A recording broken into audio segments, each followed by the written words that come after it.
Yeah.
Hello, everybody, and welcome back.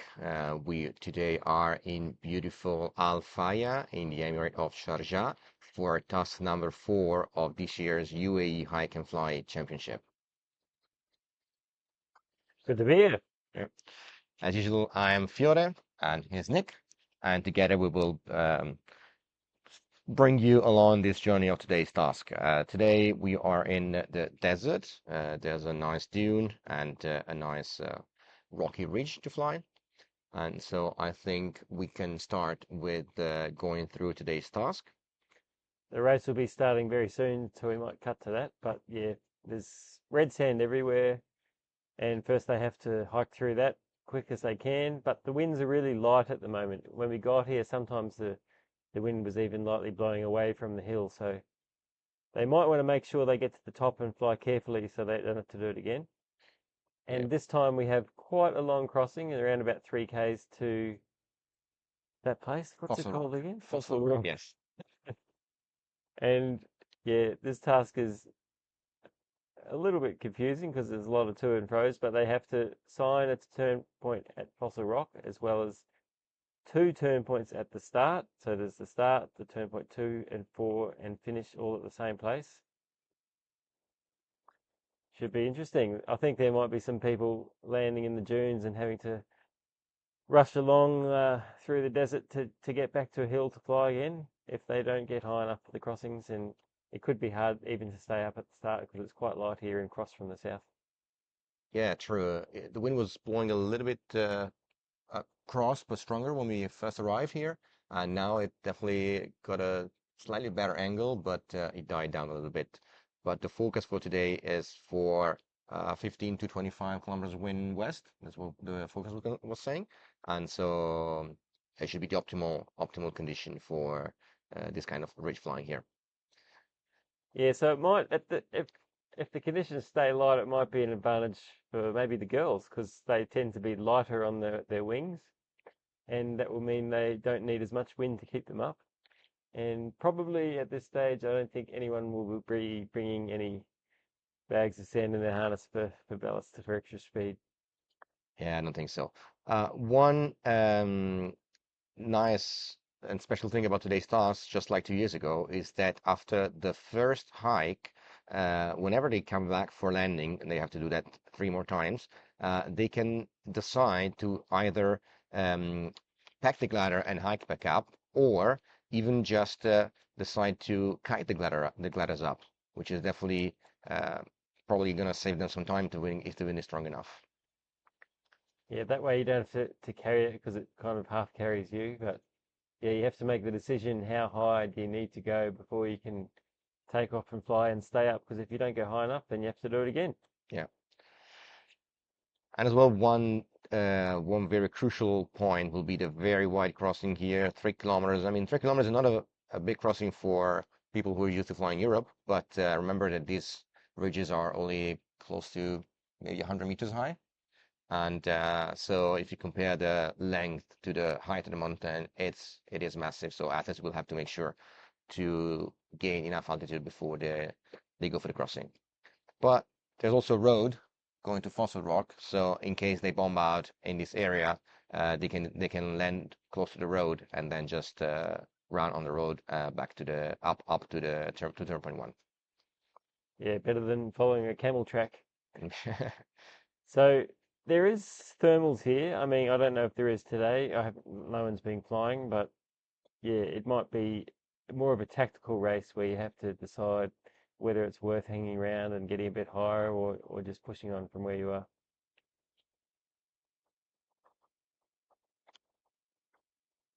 Yeah, I guess today's task is the most tactical, and the one where the guys will actually fly the most, as compared to the previous task that were more about running uphill and opening and packing the wing very fast and trying to be in the air as soon as possible.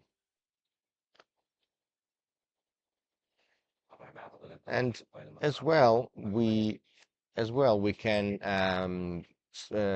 briefly go through the current situation of the whole race. We remind you that this is a race made of 5 tasks. So the first task was held on November 3rd in Dubai Marina on the Address Beach Hotel in Dubai. And the result was that Aaron Durgatti from Italy came first with 48 minutes and 13 seconds on his double ascent on the highest. 77 floor Yeah, staircase, I think. Yeah, exactly. The highest so infinity the pool. skyscraper task. Exactly. And then Nicola Heininger was second, Remy Budel was third, and Helmut Heikholzer fourth, and Lars Merstetter fifth. Remember these names because these guys are kind of, switching places in the next tasks. Um, whereas for the women, we have Pauline Müller coming in first place on the first task, Ellie Egger second place, and Melina Vinci on the third place. And this is still no surprise, as Pauline is definitely a very, very fast runner and hiker. And as again, uh, the first task was more about the hiking up the stairs than the flying for sure. Yep. And then, Pretty. yeah, sorry, Oh, yeah, it's pretty much how fast you can run up the stairs, how fast you can pack a wing, and how fast you can run along through the streets or on the beach. true. And then on second day, things were very similar to the first day. We have the Aaron Dragatti first on takeoff. Remember that on this day we had to stop the race halfway through because of weather getting worse really quickly. Thunderstorms. Yeah, thunderstorms coming in. So basically, this was more of a vertical sky run than a hike and fly because they were just running up the hill. And at the moment we decided to stop, we Nicola second, Remy Woodell third, and this time Lars fourth and Helmut Heikholz fifth. And on the third day, which was yesterday, this was a completed proper hike and fly task. And we had Lars Merstetter surprisingly coming in first, as we couldn't live tracking the whole time. And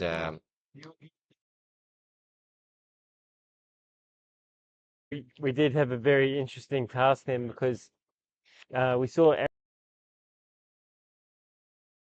fly up, whereas Damien had and thermal up and overtook Aaron just at the end. It was really so if he'd flown and gone down, at least he could land at the turn point again. And yeah, he managed to fly up and he was in front of both of them by probably a minute or so, couple yeah, of minutes. few Yeah, minutes, yeah. we Lars. We were wondering where the second person was because The regional ranking of today's task, which sees Aaron Dragatti still leading with 5 points, and Nicola Heininger in second place with 9 points, Larsen with 10 points, so very close to Nicola, Remy Burdell fourth with 12 points, and Helmut Heik mistake. Possible mistakes are always behind the corner, so. And yeah, who was it that we were talking to yesterday? A good ranking like in the top five rather than risk getting a really low ranking if you flew and it all went wrong. yeah, exactly. As long as in the top five, he's probably gonna still keep his position. So Hmm. Should be starting very soon and they'll be running straight in front of us. yeah. We can see the dune where they'll be launching from, and they have to get to a flag on the top of the dune before they're anyway to reduce the chances of having to do it again. But in about 10 minutes from now. So we are back. the clouds, it's not like the cloudless blue desert sky. I mean, by looking at So we had some delicious, what were the part of Italy, we have that as well. And we are going through today's task again. So the artists will have to hike up the dune, take all the way to the end of the ridge, and even cross to the next ridge, which is called Fossil White a bit before going for it. Sign at the takeoff in Fossil Rock, and then fly back again, which is also then have to land back down again, hike up the dune. When they get to the start, they can decide. Speed mindset. Yeah, we're live. Oh, Yeah, it's gonna be faster for them. Yeah, and if they get a thermal somewhere along the ridge without rushing too much, because if you get to the end of the ridge and you haven't found one, what are you going to do? You're just going to land and run through the dunes? Like, yeah, it'd Yeah. be much more efficient to do it in the air. Yeah, definitely what you want to avoid is to land halfway between the Faya Ridge and Fossil Rock Ridge. As The interesting thing is you have to sign the board at Fossil Rock, yeah, so you can't get high enough to tag it and come back to yeah, the original ridge. You have to land anyway. But I think I'd rather run across the dunes once than twice. exactly. I mean, yeah, I think on the way back it's going to be very, very hard to get enough altitude to be able to cross. So they will definitely have to hike a little bit on the way back. I wonder if they'll be ground handling their wings across the sandy dunes. True, that's another possibility.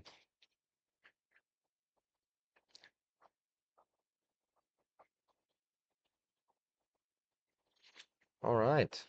And again, we will see how this will go. It might be a super fast, super smooth race, as well as if the wind conditions are too light, it can be a nightmare for the guides because they will have to walk a lot in the sand and desert. So yesterday in the mountain task, we saw that it was definitely a little bit tactical, even though the glide, like the flying parts, you could probably do them on a glide if it was still air. Yeah. The fact that it wasn't still air meant that you could maybe find some lift, or some people didn't finish the task because they ended up in really bad positions. But I think the potential for the field getting really divided in this task is even higher because of yeah, it's a big difference between doing it on the floor in Yeah. the air or having to drag your gear through the dunes. And actually, I must apologize with two athletes from yesterday because we were looking at the live tracking, and as far as we understood, we thought that they had stopped because we saw them moving on the road, and just a few minutes before, other athletes had done the same. And but actually, Moreno Parmesan and Melina Vinci from Italy didn't quit the race. They were still hiking up when we stopped the live, and they both got to turn point 4 and flew. Moreno did make it to the finish line, and Melina stopped a bit before, and then the time was up, so she still didn't finish the task. But I mean, they still gave their best and went all the way until the end. And they made it in time for prize giving. That's the important thing, isn't it? Right. And the bus home, of course. Yeah. Yeah, Melina made it right in time for the group picture. Yeah. And again, only a few minutes to the start, we can hear the loudspeaker making some announcements, and the athletes are, I guess, are almost ready. So very soon we will see them lining up on the starting line. Yeah, where the camera is now is probably less than 50 meters from where we are. There's a few buildings down here at the bottom. It's kind of cool when you're flying. You see this green soccer field in the desert, just like an oasis in the desert. Yeah, it looks like our private oasis here.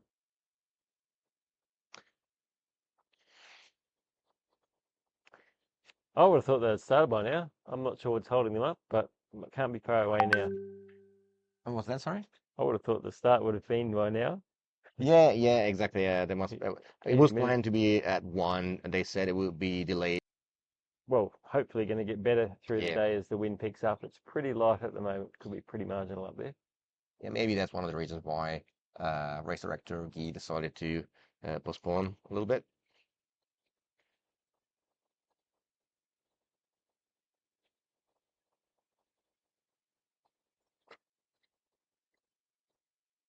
All right.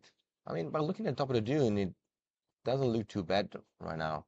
I think the athletes just have to walk all the way up. There are a few flags in different places around the dune, and basically the lower ones are uh, almost still, just a mild breeze. But as you look higher and higher, you can see them waving more and more. So hopefully it will be enough for these guys to, with their performance wings, to to stay up a little bit longer.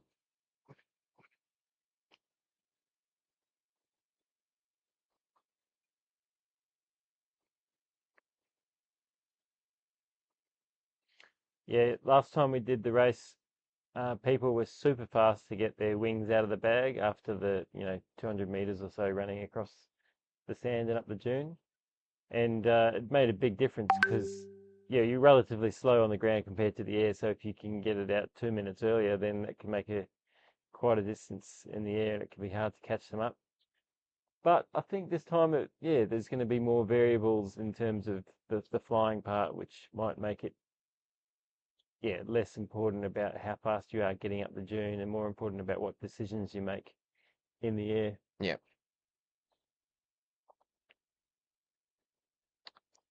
and I guess we will start receiving some live feed from our cameras spread around the course very soon. So hopefully we'll be able to show you the live action. And again, thank you very much for being here with us today. And as much as you want, keep commenting and interacting with us. We are looking at our comments. We see greetings from Czech Republic, greetings back from the United Arab Emirates, and thank you for watching. It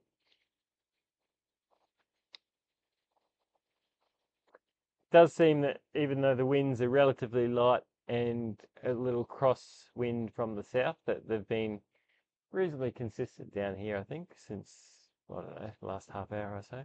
Yep. Before that, they were sometimes blowing away from the mountain. So, yeah, it's only getting better so far.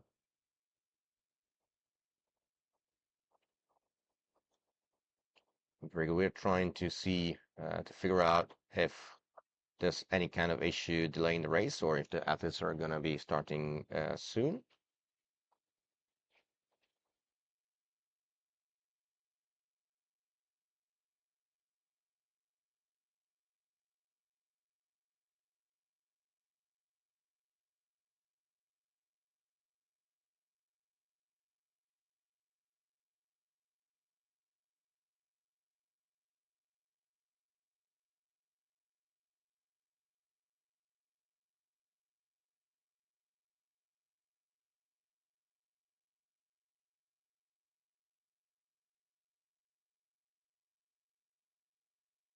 I mean, what's the main difference?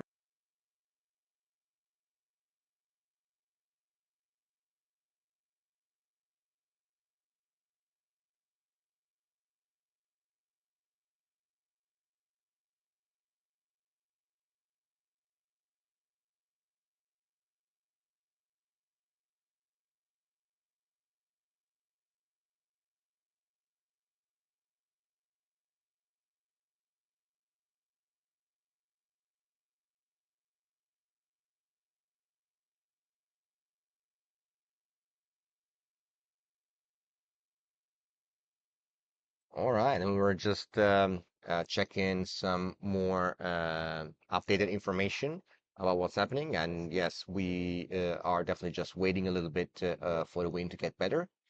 It looks quite better right now, but so I guess in the next few minutes, um, we'll just do the final checks and then maybe start the race. I think you should grab your wing and go up there and show them it's okay. Go for a Yeah, little flight. that's what I think that's what he's gonna do quite soon. Yeah, and Hold on a moment.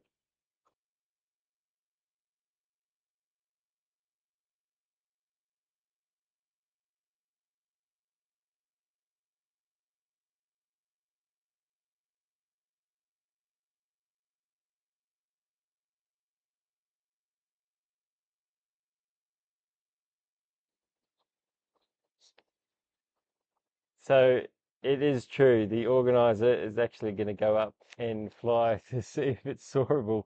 yeah. You wouldn't want any of these athletes having to make serious decisions like that on their own, would you? Yeah, true. But as well, I mean, to have an interesting race is also nice to be sure that it's going to be working when they get up. But I mean, by looking at the flags on top, I'm pretty confident that these guys will know how to do it. I reckon, like if it was me, I would just start and they can Yeah, sit up there and wait for half an hour if they want. Or like, yeah, that will probably make it even more interesting. yeah, Yeah, yeah. But I'm not sure what they're doing if they're getting the dune buggy to head up. I guess that'll be pretty quick. yeah, I He's think it's going to running be around getting his gear at the moment, isn't he? yeah. Yeah, the athletes are probably sucking down the water. It's pretty hot here, even sitting in the shade doing nothing. So yeah, it's not really nice. It wouldn't be good to run up the sand dune in the sun and then have to do it again. Yeah. Yeah, it's definitely the hottest place we've been so far, I would say. Even in the mountains the other day, um, it was a bit more overcast from the clouds, but the temperature in general, you can definitely feel that here we are in the desert. You can feel it's hotter and drier, and it really makes you want to drink water, even just sitting still. So these guys will have to make sure to bring some water on their way to Fossil Rock. Actually, there's going to be a support car driving back and forth to catch up with the athletes that are walking and giving them water if they need any. Yep, there's water at Fossil Rock, and obviously there's water here, and there's the other turn point's on the ridge, isn't it? So yeah, there's Yeah, plenty but of water around. the other two turn points are mostly flying, Mm. so it's Yep, quite unlikely that somebody will have to land there. But in case, of course, they will have to carry their own water as well, so they always make sure to have enough. And we're looking at fossil rock signboards right now. Everyone is getting ready there for the athletes to arrive, and this is the place where they will have to sign and then take off again. I didn't see any windsock there. Did you notice any wind indication? Um, Fossil Rock? there must be. They putting flags everywhere, but maybe Yeah, the camera didn't see it. yeah. There they have to land and sign the board. So if it's windy, they can kite the wing up from really low and saves packing it away. If it's not windy, they have to decide if they carry the glider all the way to the top in their hands. Yeah. Yeah, it's not I think it's a quite short hike up to the takeoff there, but it's probably still worth it to pack the glider if you're a fast packer.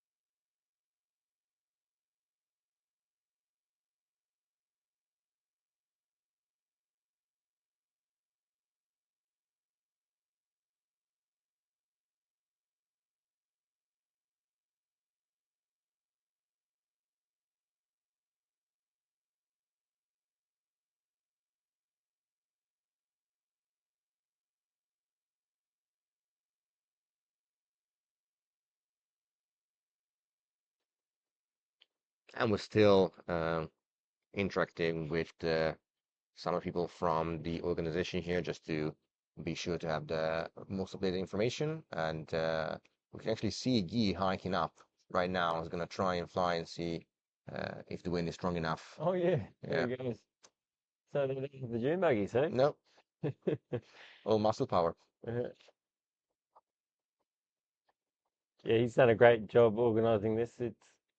It's not like the German style of management though, where everything has to be fixed down. But I think with an event like this, that wouldn't work. You would No. just explode. So Well, I think yeah, we kind of thrive in this organized chaos, and at the end, exactly. everything is working out pretty well. So Uh, that's what most important. so we need someone with the camera following Guy. I mean, there's one guy on top of the dune as soon as we get his signal, and maybe we will have the live footage of Guy flying. So hopefully we don't have as many problems with reception. Yesterday during most of the race, the cameras were offline. But here, I mean, there's no mountain ridges apart from the one behind us, the small ridge. So hopefully the reception is a little better today. Yeah, it should be. I mean, we have the camera from Fossil Rock that looks pretty stable. Um, Weirdly enough, the camera, which is very close to us, is still not giving any live feed, but hopefully we'll find a place where the connection is a little bit better. And I would say Guy is already almost to the top, probably 2/3 of the way. It's only quite a short hike. These guys will make it in 10 minutes, 15 minutes to the top for sure. Oh, You remember yeah, how probably long it less. took? Probably less, huh? Yeah. Yeah, I mean, it's not as high as a 77-story building up there, is it? true.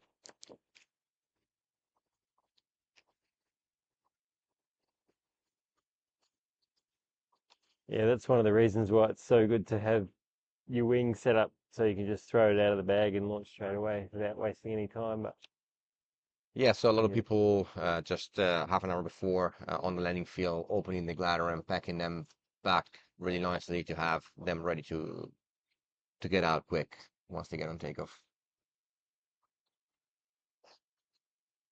definitely the little wind streamer things do seem to be beating around up the top. So yeah, it might be one of those ones where if you get to the top of the ridge and you stay high, it's okay. It's a little crosswind though as well, so yeah, we'll see. It's Well, definitely a help on the way to go, but it will be we're gonna see on the way back from Fossil Rock with less height and headwind. It might be a little bit tricky to come back. Looks like the wind is picking up also here where we are now, huh? yeah, I mean, I guess there's thermal cycles. I mean, sometimes the wind was blowing the other way. That would be a thermal out the front pulling it in. I mean, normally what happens is overnight over land, the wind drops out and as the surface cools. And then during the day, the wind, which has been above all night, it starts to mix in as the thermals mix the air masses again. He has always made it to the top. Almost made it to the top. So in the next couple of minutes, we will see him flying, and then he will be decreasing the start. Is he going to start the task? So he's going to land and it's He's gonna land and then start the task. Yes, that's what he said. what a goal.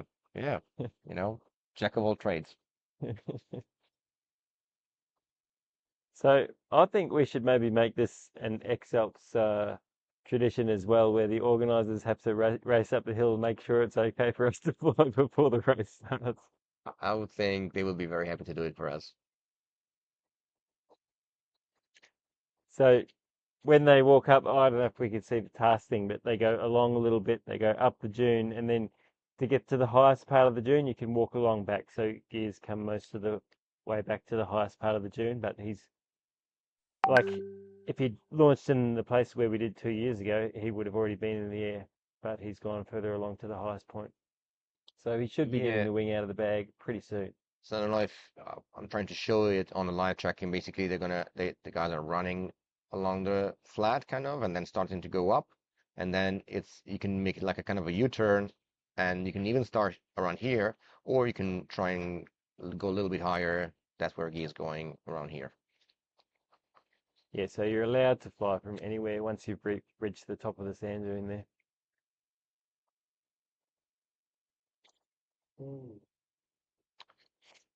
Oh, I think it was not showing, so I will just show it again. So the others will start here and then walk along the flat, and then they kind of make a kind of a U-turn here, and then you can decide to start wherever they want as soon as they start to climb. So probably today the best strategy is to go as high as possible, but maybe also around here is fine, or they can continue and go all the way to here, which is the highest point of the dune. So Guy's taken the wing off his back. I can see what are those things called? The wind streamer things? The flagpole things? I think flags, yeah. Yeah, they've been beating around the whole time, Yeah. so it's definitely enough wind to get the wing up without having to run. But Whether he can keep in the air, who knows? We'll see soon. Now we'll see how fast Guy is opening his ladder, if he can be as fast as the guys that are competing here, So maybe Guy is going to take part next time, right? right? As he has not enough things to do with the organization. Yeah.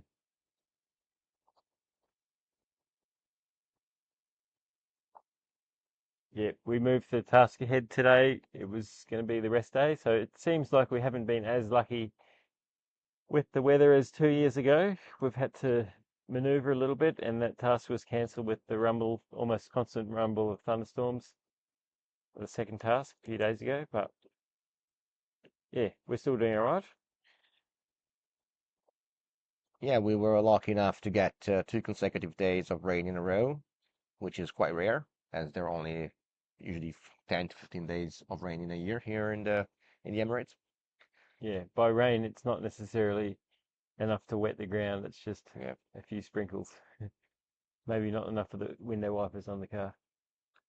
Well, it did rain a little heavier for a while. It depends where you were, I suppose. yeah. I Yeah. mean, definitely deep in the valley, in the more inside in the valley, it was raining quite hardly.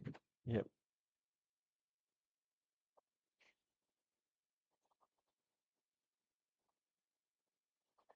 I hope Guy's put his sun cream on. I mean, he's Brazilian, so he's used to the strong sun, but here probably even stronger.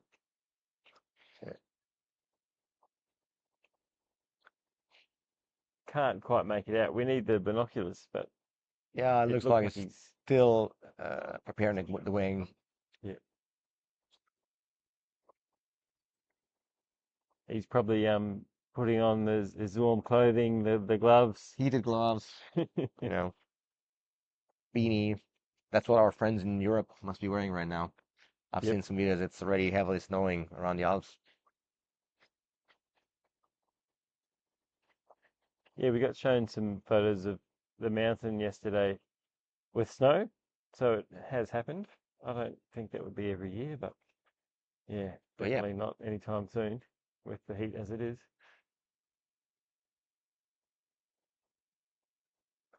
I don't think this will be the next worst, most famous ski resort where people are going. Snow, sand skiing. Sand King, yeah, So the wing is out of the bag. yeah.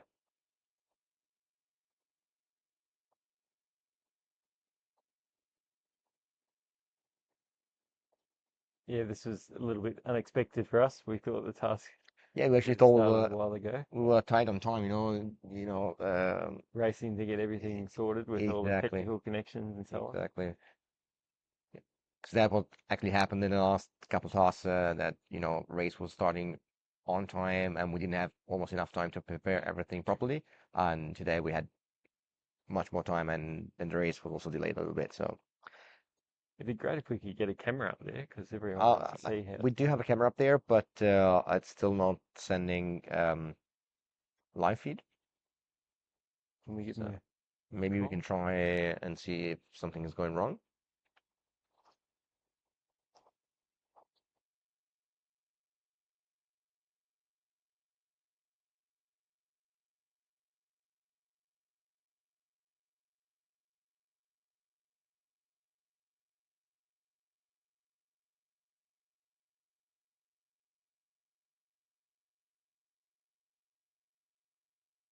All right, you can see Guy is unfolding his wing now. It's gonna take off anytime soon. We're trying to get some images from the top. You gotta wake up the cameraman. Yeah, probably sleeping under a rock. Yeah. Yeah, he's got someone helping lay out the wing, so he's probably just about to launch.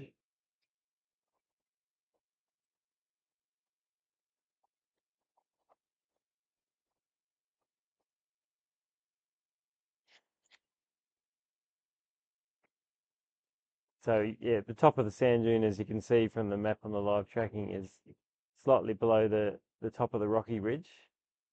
But yeah, there's definitely enough wind to get the wing up. He's just launching right now. I'm not sure if we've got any camera feeds close by. Not yet, no, but we're looking at Guy taking off right now. Yep. He's probably gonna try and make a couple passes to see if the wind is strong enough to soar, which it looks like it is.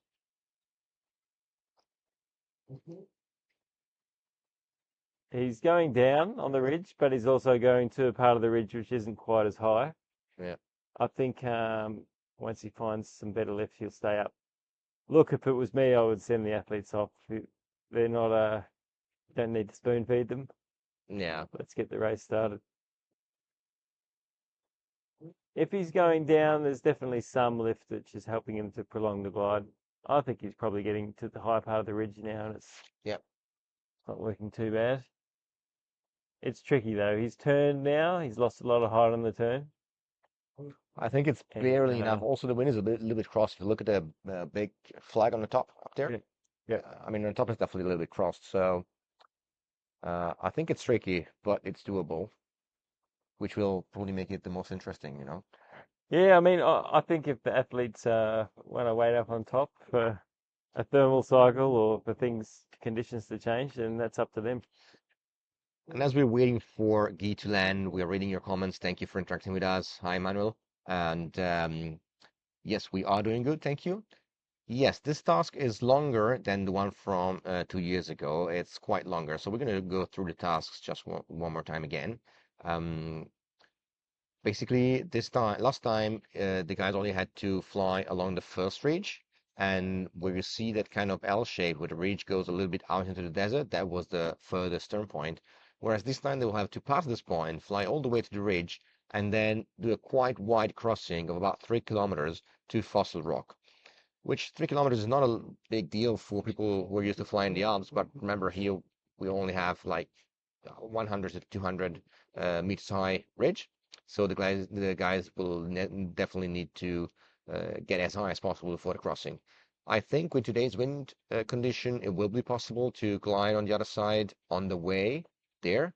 But I am quite skeptical about the way back, as Fossil Rock is a, a little bit smaller as well, and they will have a headwind on the way back. So I'm really curious to see what's going to happen and if some of the guys will be able to make it flying. Of course, that would make a whole huge difference if you bomb out in the middle of the crossing there, or if you make it to the other side in terms of a final race time.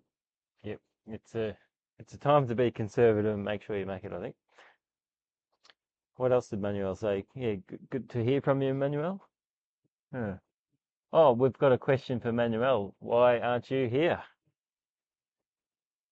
And yeah, he's asking, can you easily restart there?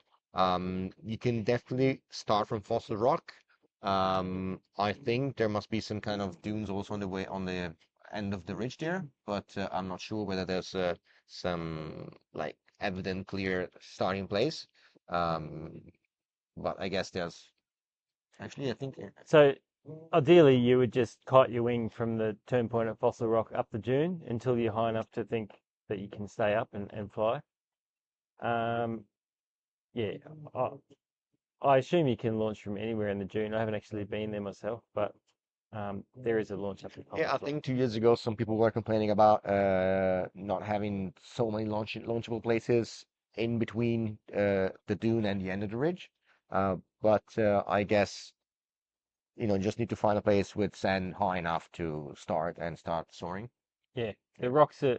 We did launch from like the rocky road in the last task because it was just above the turn point where we had to sign. And it was pretty tricky. Like people managed to get off, but it was you'd have to wait for the wind. Well, you wouldn't have to, but like that'd make it a lot easier, and definitely a high risk of breaking your line or you're tearing your glider on the rocks. So definitely much easier to do it on the sand. Yeah. Yeah, and one of the reasons why they decided to make this task a bit longer and to make this wide crossing is that this is going to be forcing the pilots to try and fly a little bit higher, and so to have a little bit more safety on this rocky terrain. Last time as well, again, people were pushing full bar very close to the rocks, and that's where we had also quite a bad accident. So this time, to avoid people pushing too much too close to the ground, if they want to keep flying, they will have to fly more conservatively and bank up quite a bit more in order to cross, especially on the way back. Yeah, like paragliding itself isn't dangerous. It's just the ground that's dangerous, right? Yeah, right. Flying is not dangerous as long as you keep flying. Yeah. Yeah, again, this is probably not among the friendliest terrain to fly over because, I mean, in front of the ridge, it's all sand and desert, which is really nice. But the ridge itself is quite rocky, pointy, sharp, and so I wouldn't want to be taking off on the rocks as much as I could.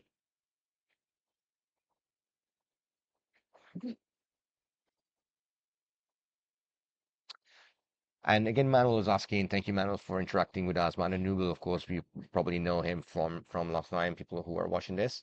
It's asking if is there a chance to make it higher than dynamic soaring at the ridge day? It looks like there are some quite nice cumulus clouds all around us. So hopefully that's the case. And of course, that's the only option the guys have to make the long crossing, I guess. Yeah, last time there was thermals when I was flying here. Looks like Guy didn't manage this time to find one in his short flight, but yeah, definitely I would be looking for one anywhere along the ridge. I mean, you don't have to get to the end of the ridge as long as you get a thermal somewhere between the start and the end of the ridge, then that should be enough to get some height for the crossing. Yeah. As for getting it at Fossil Rock, it's a much smaller ridge there, and yeah, that might be the part where you just might have to go as far as you can and then walk the rest of the way. Yeah. And hi, Matar, he's asking, is there a chance for rain? Um, some focus gave a chance of rain around midday, but at the moment it doesn't really look like it's going to be so. And anyway, just said isolated showers and then getting better after, I mean, briefly after. So Yeah, there's definitely cumulus development which look like it could turn into showers in a few hours' time. However, we are in relatively flat terrain, like we're not close to the mountains, so I don't think that's a big risk for today. yeah, totally agree. Be good to get an update about what the grand plan is now. I haven't seen any messages from the organisation about what's happening. N- Not yet. Yeah.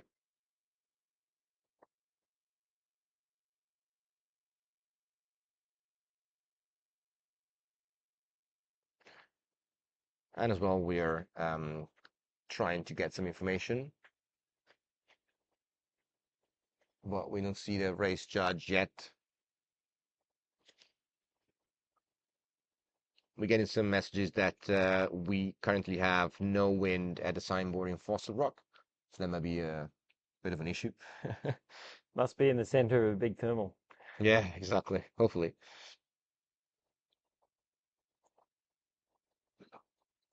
And they say race is going to be starting maybe in 10, 20 more minutes. Oh, is there some information about it? Yeah, yeah. Okay.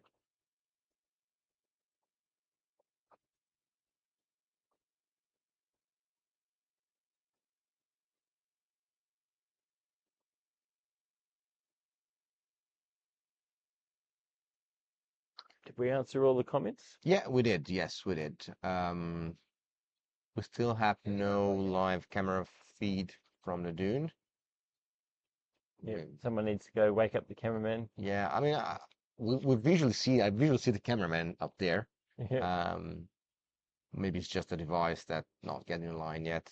yeah. The other thing is it can get hot Yeah, in the heat, so they might be trying to save the batteries, but yeah, true. yeah, not sure what's going on.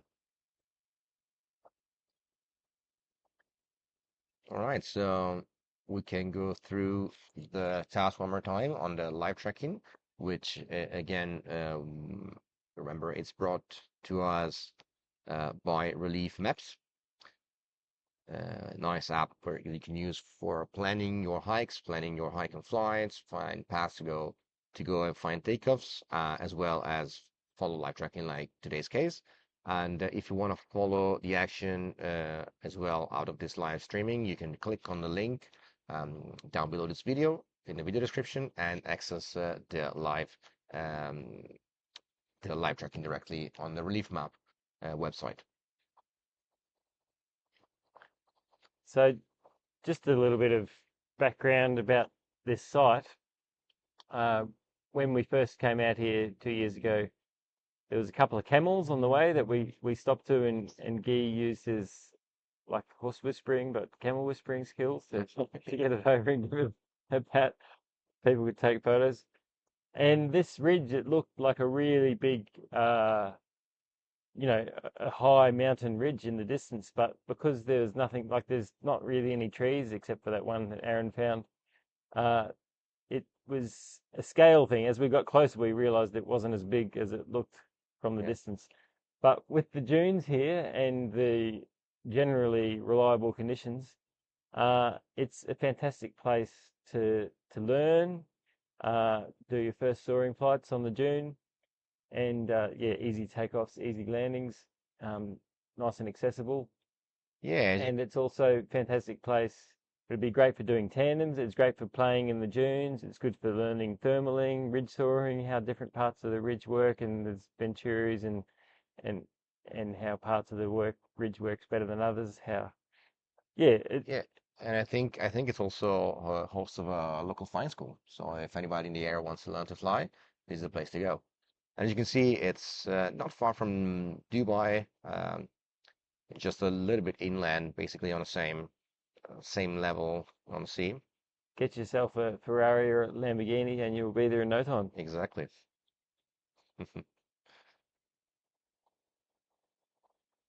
We're still looking at some pilots probably having to activate their live tracking. Oh, we left them behind on the Yeah, last task. They're exactly. still in the mountains. They missed the bus. Yeah, and as Nick was saying, this really looks like just a thin strip of rocks coming out of the center of the desert, which makes it really a very, very strange place, but as well very, very good for learning how to fly.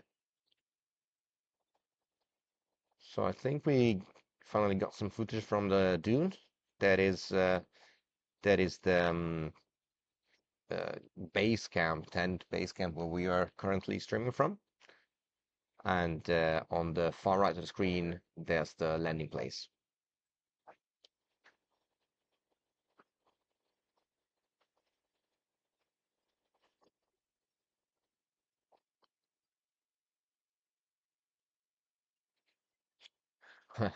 Jose is asking, did Aaron the Rogati cut the spiky tree before the start? That's a good question, as last year, 2 years ago, he was the only one putting his glider on the tree, on the only tree he could find here in the desert, basically. Yeah, the thing is, if you want to cut the tree, first you have to find it, Yeah. and well, I guess there's not much to hide it, but yeah, looking from here, I'm not sure where. It's up there somewhere. Yeah.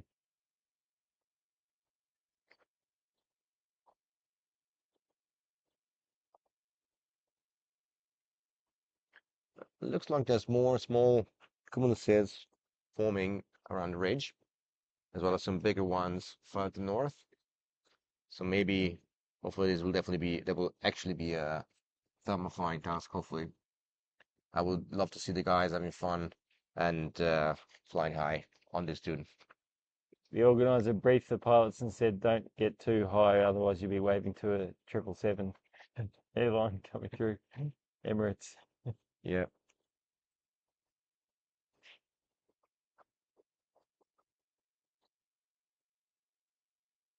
Oh. All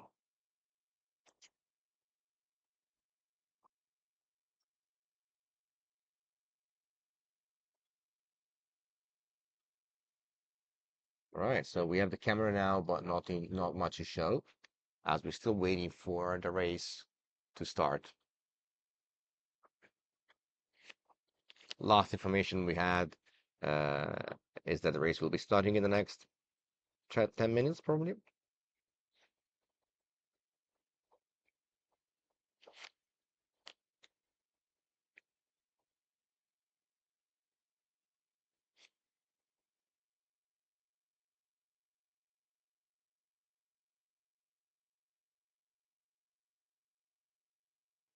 And latest information is that we're gonna wait until 2 o'clock and give another call.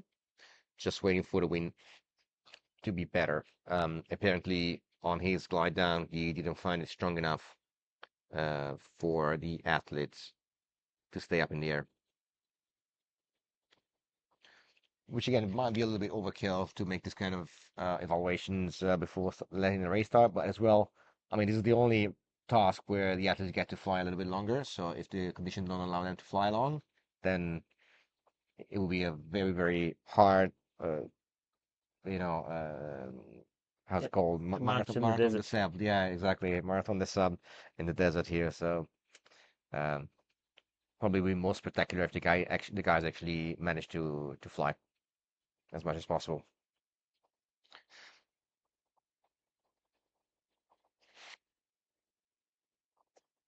And again,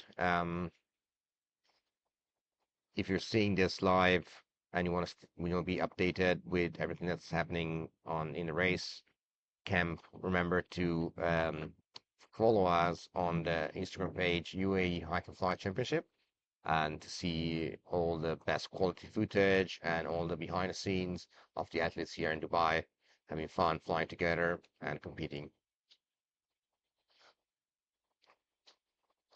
After today's talks, there are only one task missing. And at the moment, this task is planned for the very last day on November 11th, as we're going to have 2 free days, not one, but 2 free days. Ooh, tomorrow and day after. And then on 10th, it's going to be scouting day in the last location, which is Hatta. And then on the 11th, we will have the last task of this year's UAE Hike and Fly Championship. So I think today it's a crucial task for the ranking, as uh, I mean, things have settled a little bit now, but everything can still change, and so we'll see what's going to happen today. Yep, anytime now. Yep. We're ready. Yeah, Yeah. 10 minutes, 10 minutes. Well, Wait until 2. Yeah. we'll see. Yeah, hopefully. Yeah. Yeah, there's a few shades moving across the dune now. The clouds are, some of them are quite big around the place. I mean, I'm still seeing mostly blue sky, but yeah, I think it's the first time we've had shade come across here. Yeah. Oh, you can see it in the footage there too. Yeah, it's getting pretty shady now.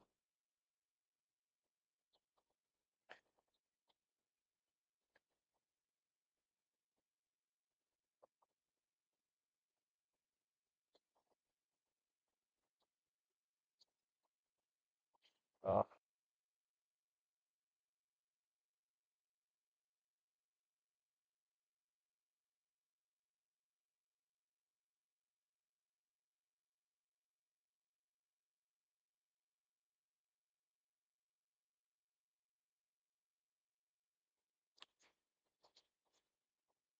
So we're waiting for the conditions to get better, hopefully soon, let's tell some stories. right? Do you have any good one? Um, well, I suppose we can talk about the last time we flew here. Uh, we flew one practice day and two tasks. Was it 2? Was there a two practice days? I think it Must have was. just been one. I think it was We, only we, one we task. came back and did a second task. So the next task is Hatta, Yeah. and that's the place we didn't fly last year. Uh, yeah. So like the problem with the task last time was that you basically had to go full speed bar if you wanted to keep up, and being close to the ridge, that's not the safest way to fly. But yeah, as I said, there was thermals around, and yeah, that makes this task a lot more interesting. Um, with the crossing and having to push out into the, away from the ridge to tag a turn point before you come in and land. Uh, yeah, I think we should get them up the hill. Right. Have them sitting on the hill and watch the first person take off when they can't hold it, can't wait any longer, and yeah, like there's a good chance that you'll be able to thermal today, even if the ridge isn't really working.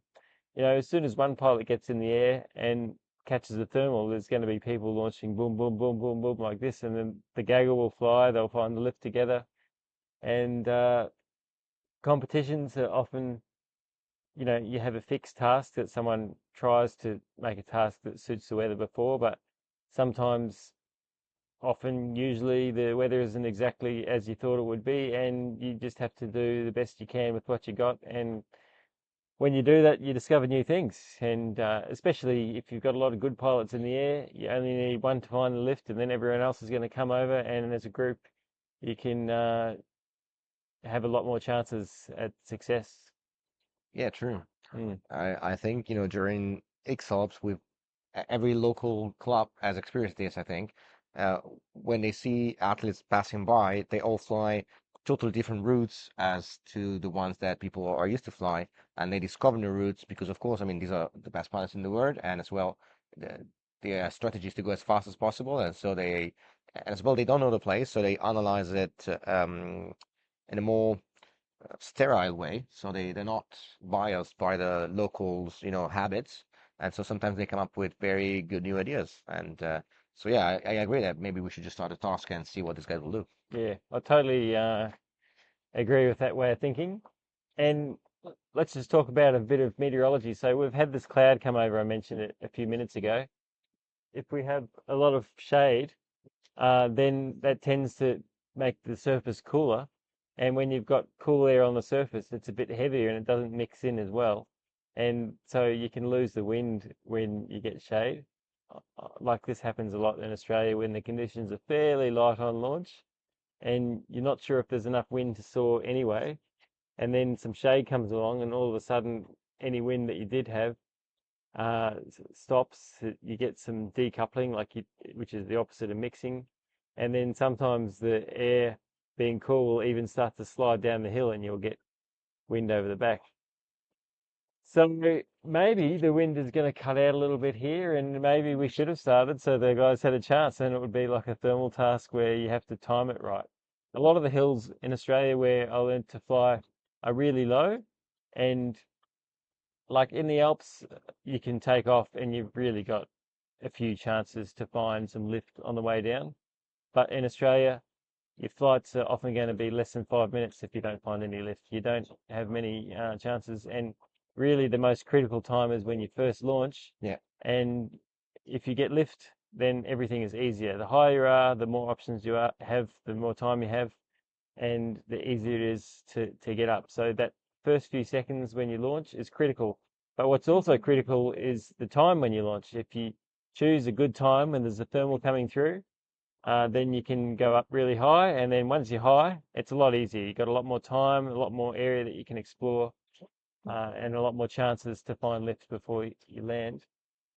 And yeah, I think in Australia the pilots they get a knack. They're always intently watching everything, trying to feel what's going on, looking at trees to give you some idea of what the wind's doing in different places, and they try and time their launch exactly right from where there's a thermal cycle coming through. I remember having a flight that was really small like this. It was a great sight because you had the launch, and then there was a place you could land over here, and then there was a place you could land over there. And yeah, we turned up to the site, and one of our mates had just launched. The thermal cycle was that he took off, and we flew together. We were thermaling together, climbing up, and I was like, "Well, you're going to go to the ground, I guess." So Yeah, yeah, definitely. but he knew he's you could be waiting there for hours and in fickle conditions, and then the sea breeze might come, and then it's all gone. Yeah, doesn't seem like the wind up there has changed much. Looking at the Like as the shade came in, the wind got a little bit lighter down here. And seeing things on social media. we definitely had a bit of a later start this morning. So the third race day in a row. So they definitely must be quite tired. The original plan was to do, one scouting day, one race day, one due to the weather conditions, we had to change that a little bit. Yeah. It's like where I learned to fly. Well, where I learned to fly in Australia, the weather was probably good about twice as often as it is in New Zealand. In New Zealand, the weather, it can be blown out like 100 k's an hour on the tops for 2 weeks. Not all the time, but it has happened. So you know that when it's good weather, you've got to organise everything. You've got to organise your life around the weather forecast, basically. People come to me, they're saying, "Oh, I want to do a Volbev across New Zealand." And my number one advice is check the weather forecast first and plan around that. Mm. I guess that's a good hint in pretty much everywhere.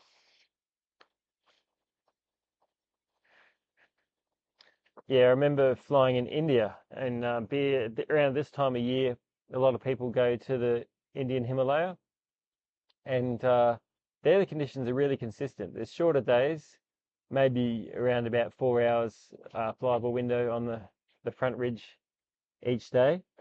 But yeah, sometimes flying every day, you tend to get a bit bored and you're like not as keen for it anymore. But when the weather's bad most of the time, you're a lot more keen for the good days. So here's some footage. Yeah, we got some footage back, some feedback from the starting place. We just got information that the race will start at 2:10, so in 10 more minutes. And hopefully We'll see. we'll see. Hopefully this is the good call. Um, but yeah, it should be starting in 10 more minutes now.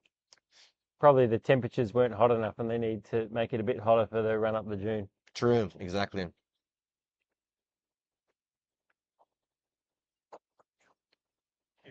Well, apart from that, everything is ready. The starting camera is ready. The dune camera is ready. We are ready. The live tracking is pretty much ready as well. And so in 10 minutes, we'll see. I'm just wondering, all these guys here, maybe we'll try to restart the app and see if it updates. Maybe they're falling asleep like the cameraman. Yeah, exactly. Wake up, time to fly.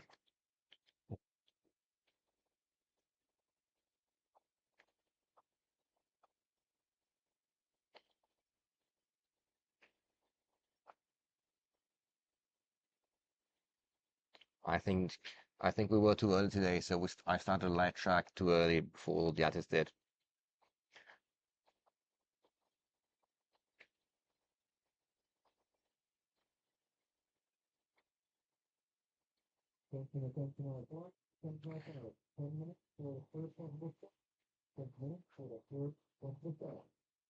And we just heard the Lorenzo. Lorenzo, our local speaker, speaker here in the race area, announcing that in 10 minutes there's a next possible start. So Don't go to sleep yet. exactly, stay with us. Yep.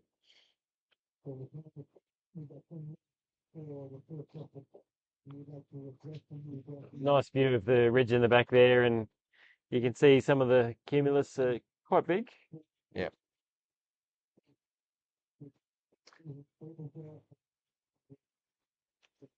and we're looking at Lorenzo making some further announcements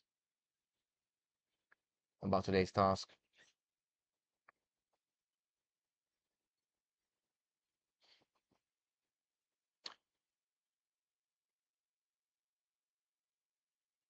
What's the go with this camera? Is it in the grass or Yeah, I think there's just a few. just hiding behind a bush to get some shade, maybe? Exactly. Yeah, I think yesterday they had some problem with overheating as well.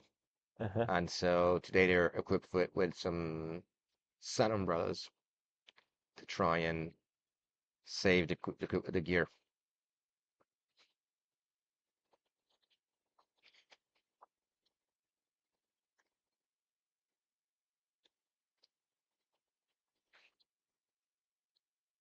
So the live tracking needs to be quite zoomed in today in order to see the first bit of the task, as the artist will be running along the sand in a Roughly U-turn. south. Yep. Yeah, exactly. Roughly south in a U-turn after the dune, and then it can start to take off wherever you want up here. Probably with the light wind today, it's a good idea to go as high as possible to maybe hike a little bit more, but to guarantee yourself a better start. Yep. You want to be ready to go, so as soon as you see someone climbing, the brave first pilot, you can follow them. But I mean, here if you bomb out, it may be hot, but it's not far to get back up the hill. So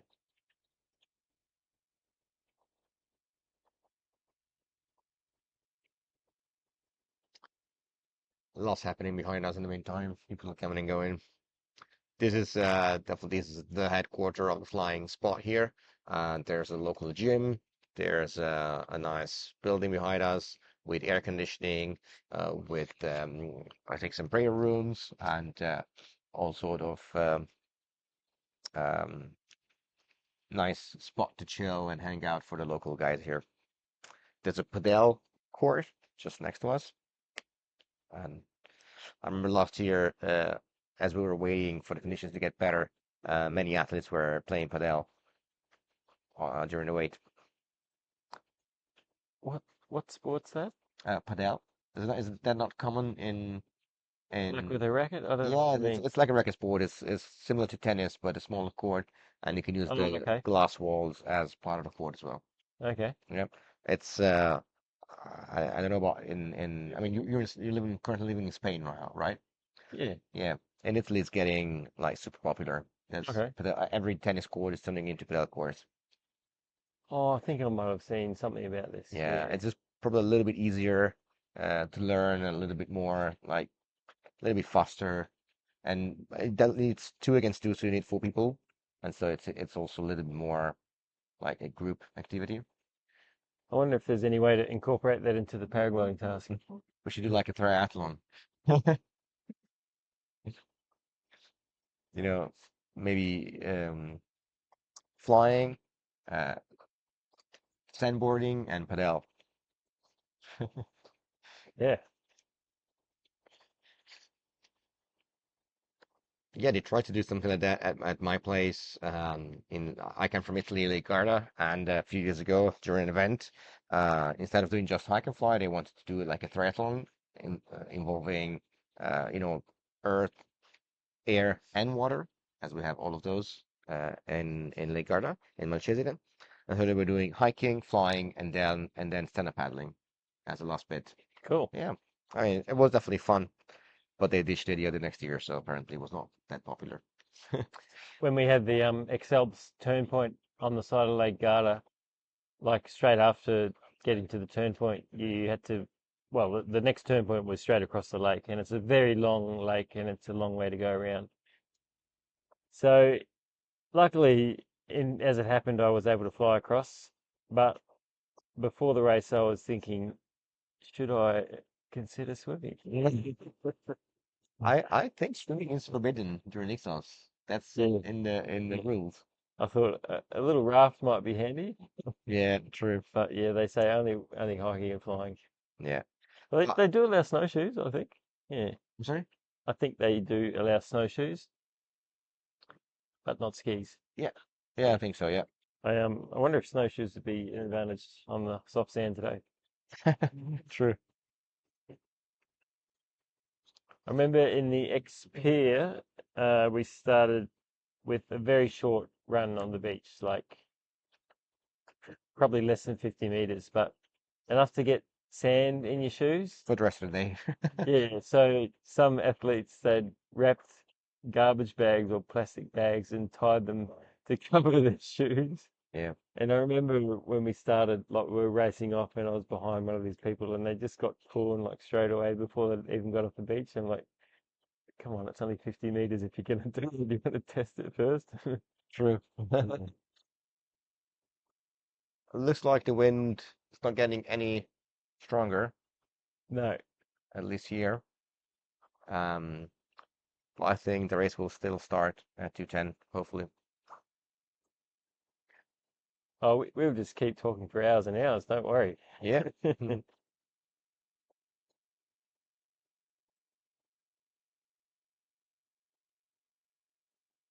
Yeah.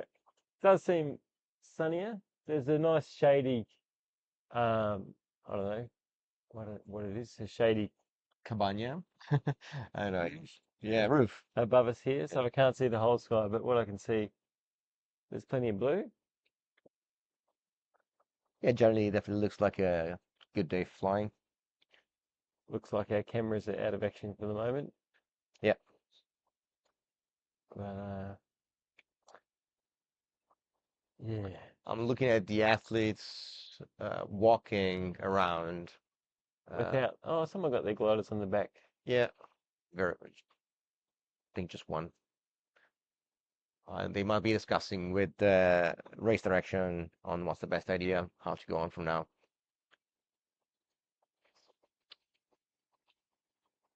Some of them are warming up as well.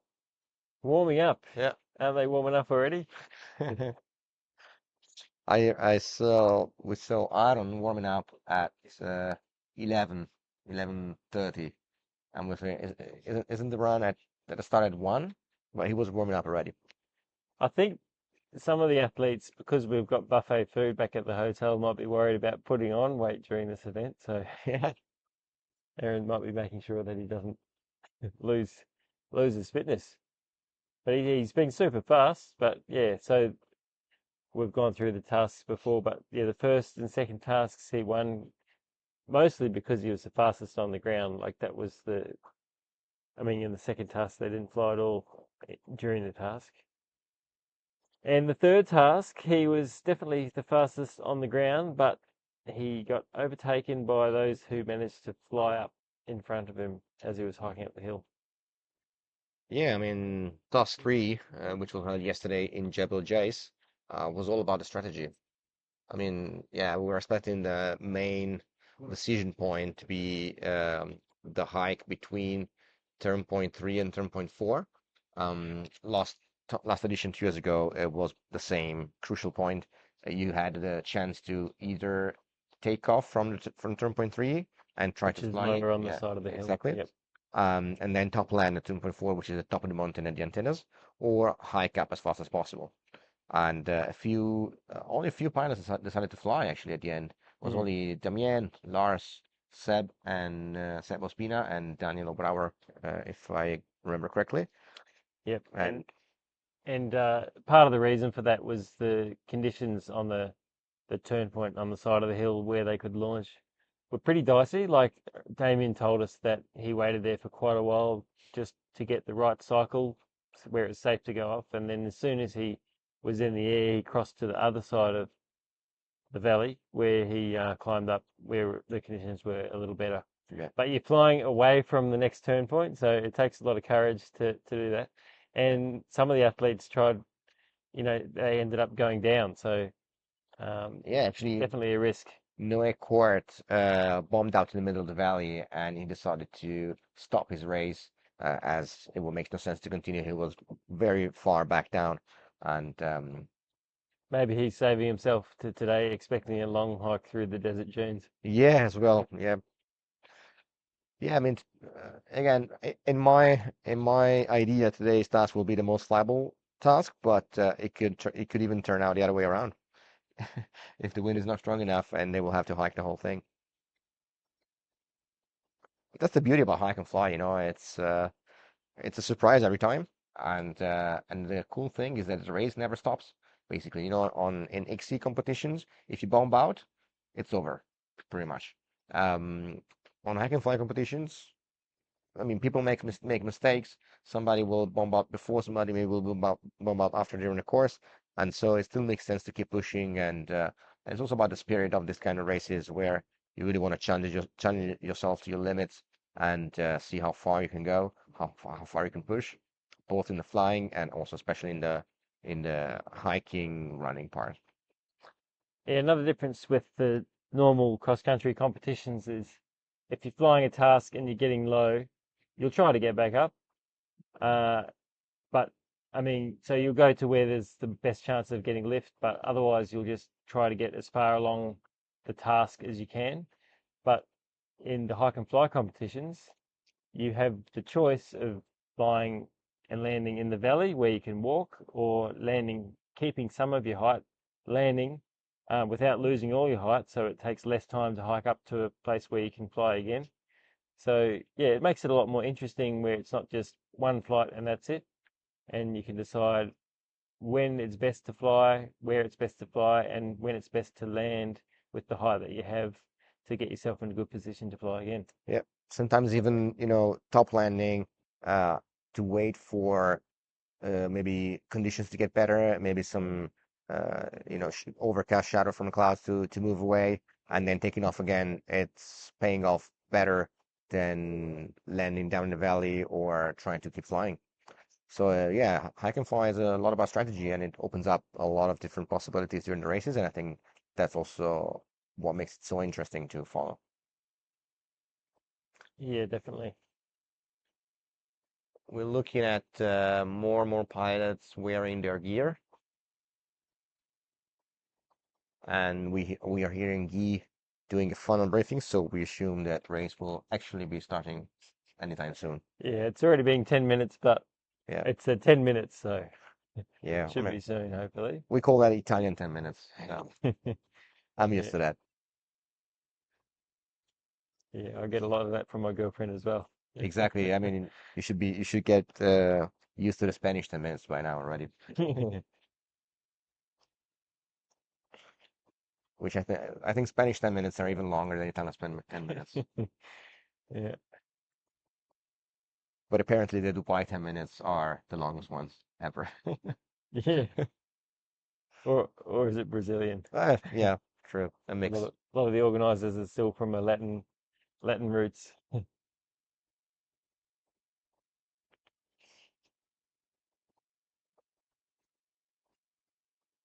Trying to catch what he's telling the athletes, but luckily enough is too so far away that we're not getting too much of no of the noise for you guys at home. So I wonder if Guy is going to give himself a ranking today since he took part Yeah, in the task. true. It's just very nice, just briefly going back through today's task.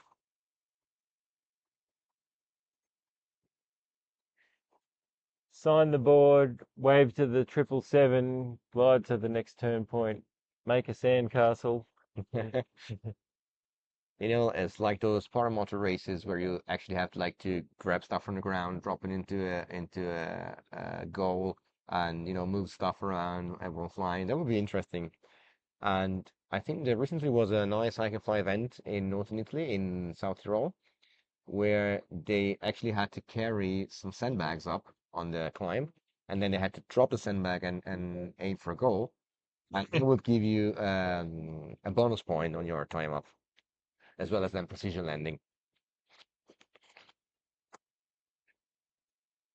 Just what we need, make it a little bit more complicated. Exactly.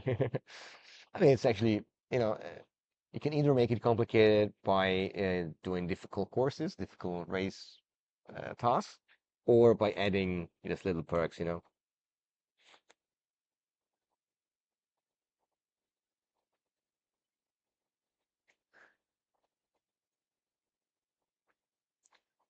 All right, so we're trying to get some cameras back up, especially at the start. And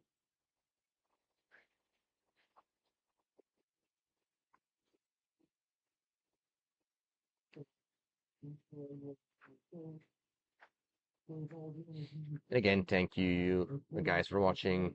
Especially thank you for your patience as you are holding with us so long, waiting for the race to start. Just trying to get some cameras back.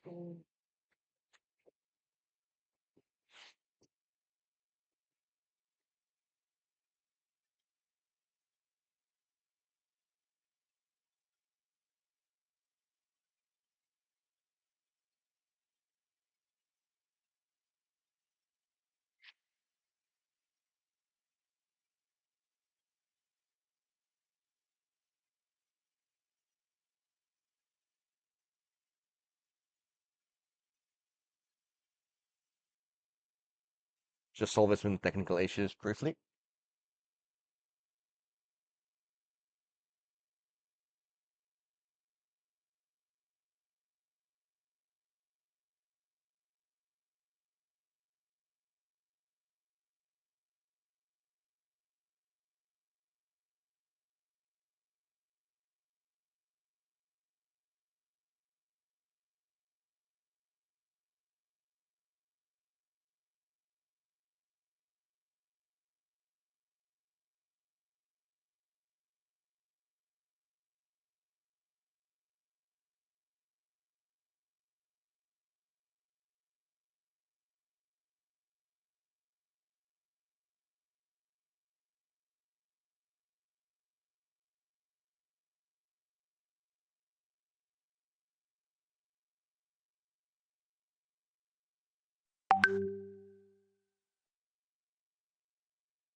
All right, I think we solved this one. And remember, we're still watching at your comments, so if you please um, keep interacting with us, we'll be happy to answer your questions and to make this um, experience as interactive as possible for you. Just don't ask us when it's going to start. In in 10 minutes. 10 minutes. Italian or Emirati. Hopefully Italian.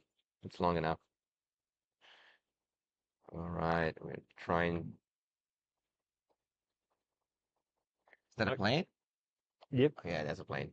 I can see an Emirati flag up the top of the ridge in front of us, and yeah, but there does seem to be some wind up there. Yeah, Yeah, it also looks across from the south again, but yeah, but less than before. I was gonna say it looks a bit better. yeah, if you manage to get up the very top of the ridge, like the higher you get on the ridge, the easier it is. Yeah, As you drop in front of the ridge, the wind tends to die off, and yeah, the best lift is on the very top. So you can't launch on the very top here, but yeah, if you can manage to fly carefully and get up there, it's probably a good place to stay in these marginal conditions. definitely. And yeah, like there should be thermals too. I mean, if you at the top of the ridge, you got a better chance to find a thermal and still go back to the ridge to get back up if you need to. Yeah.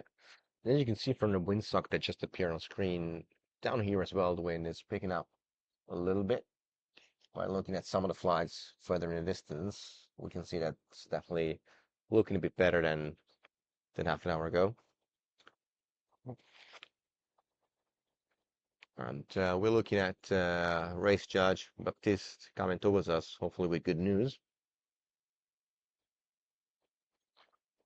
He's looking at his watch. Yep, we're probably all thinking the same right now. But you can see some of the people, some of the guys have their backpacks on already. Changed the task, Okay, so they are not going to fossil rock anymore. Then there is a cylinder there, so they go there, go back, go to Pluton 25, come back, once again the cylinder, come back and slow. okay, very good. So we got some An update. update. Yeah, due to the weather condition, we had a change of the task course. So maybe we're gonna try and show it on the live tracking. Oh wait, that's the easiest way. So the original task was gonna go all the way to the end of the ridge, cross into Fossil Rock, which was a very wide crossing that you probably can only do if you get to climb quite high, and then come back to the start. Um, Instead, what the guys will have to do, they will just have to fly uh, all the way to the end of the first ridge, to the cylinder turn point, come back, go to the turn point 5 cylinder, come back, go a second time to the turn point 3 cylinder, and then come for the finish. So basically, the main difference is that You're swapping out fossil rock for turn point three, exactly, basically. Yeah. basically, we're just making the first leg a little bit shorter. Yep. Um, I don't know if that one might not be in Duragati's advantage because he's very strong on the ground. Now he's going to have to be fast in the air. well, which he It's as well is. he is, So yeah, true. But yeah, no, fair enough. yeah, but we'll see. Again, anything can still happen. As in the current provisionally ranking, It might be a day to not use so much speed bar and just make sure make it to you the stay end. in the lift. Yeah, yeah, Yeah. exactly. Yeah. Yeah, in the provisional ranking so far, we have Aaron leading in the first place with 5 points. He made first, and third in the three previous tasks. We have Nicola Heininger in second position with 9 points, which means that Nicola has to be at least 4 positions ahead of Aaron to pass him in the overall ranking. And then we have Lars Meerstetter In third position, Remy Budell and Helmut Heikholzer. These are the first five positions of the current provisional ranking. So we'll see what today's task will bring, even after this slight change. So once again, the athletes will only need to go from the start up to the dune, tag turn point 3, come back to the start, land, go up to the dune again. They can then either hike or kite, go to the turn point 5 cylinder, land again, hike or kite up, and then second time to turn point 3 and land at the finish.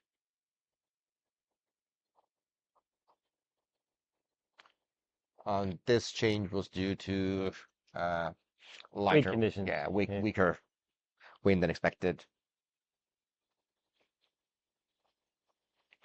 Well, as well, now, the whole point of having them fly higher is gone. So we'll see Yeah. what happens. I mean, you still want to get a little bit of height to push out to get that turn point over the dune that you're tagging the air. But if you get really high, it's not going to make much of a difference. No. But as well, I wouldn't be pushing the bar too much today, as with this light lift condition, it might be better off with flying a little bit slower and making it to the end, because bombing out would be quite a disaster in a short and fast race like today. Almost 2:30 on the clock here. It's almost 10 minutes. Yep.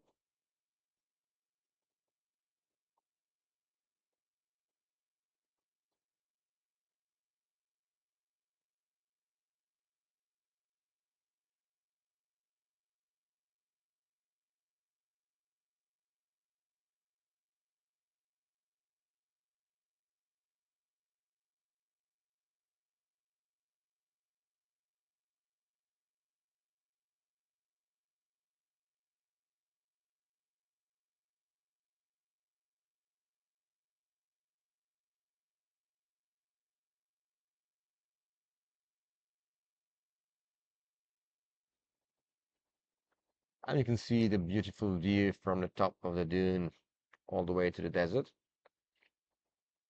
I mean, it's probably very hard to see, but at the end, I mean, at the horizon, there's the sea, because this is looking exactly towards Dubai. Yeah, I was looking for the coast when I flew here last time, because you would be able to see it from the height I was at, but it was just haze. Yeah. Yeah, remember last time we were flying pretty high, actually. Conditions were a little bit stronger, but today, again, they're not as strong, so we'll see.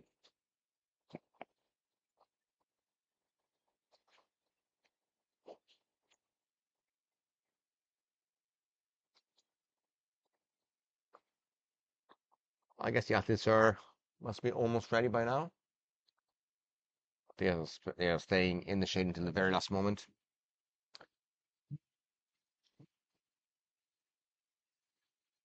We just heard Lorenzo saying 5 minutes. Not anymore. It's going to be 5 now. I remember this is like a delay we had at the airport once where it was always delayed by half an hour or an hour, and 24 hours later we finally went. Exactly. It's a nightmare. But yeah, I wonder if Barron's had time to go for a little fitness jog in the time since the race was delayed. Yeah, I'm sure it did.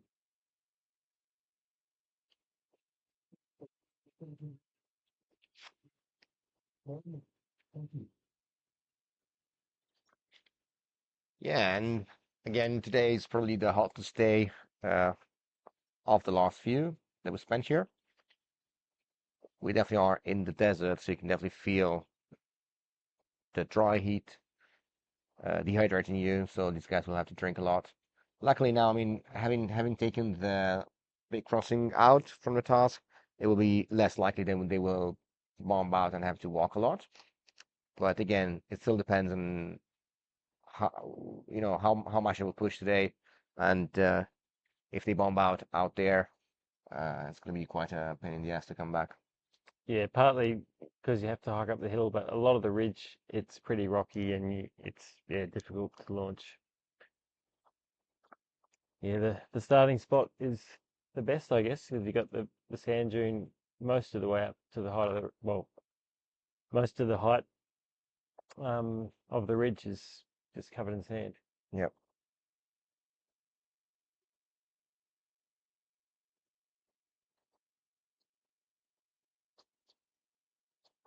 5 minutes. Yep. Ready to go.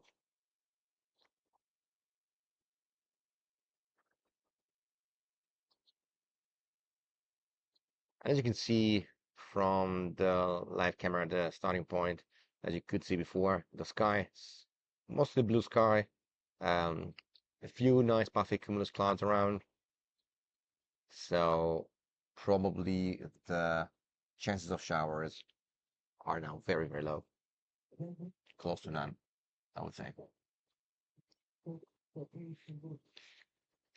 Cameraman is positioning to get all the athletes starting on their run. So we are looking forward to see them. They're gonna line up soon on the starting line.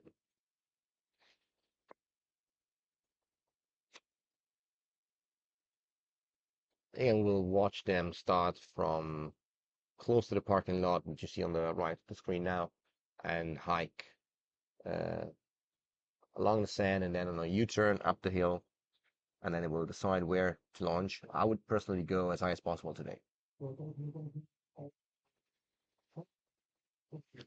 That it's a route really maps. You have to go on the live menu, click 2 times on shore route. Right. Exactly.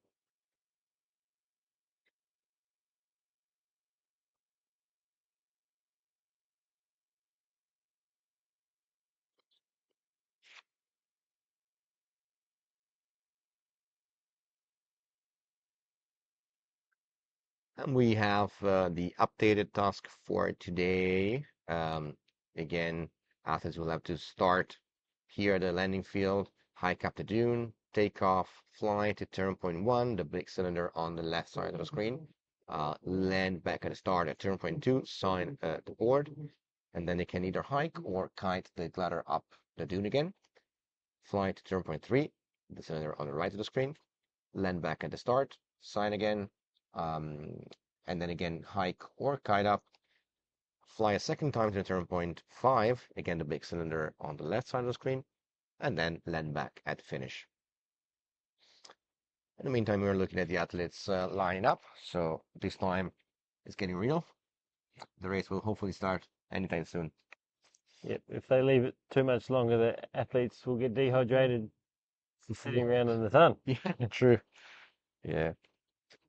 And we just heard the fans of our gear firing up as the heat is getting higher and higher. Even our gear is trying to cool down.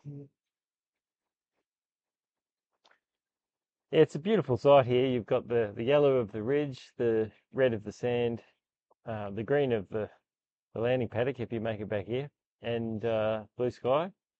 But today we've also got some clouds.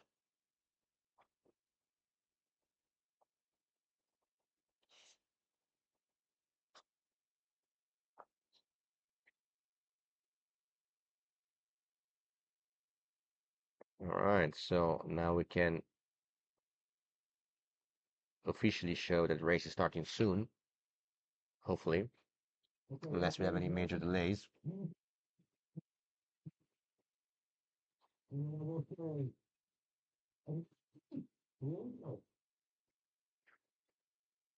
All right, 3, 2, 1, and go.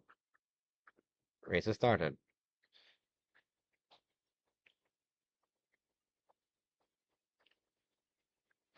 So we are currently looking at the athletes running on the hill.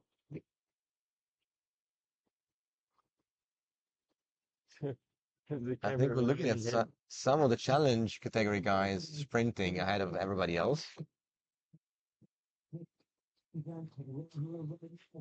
All right, so 2:35.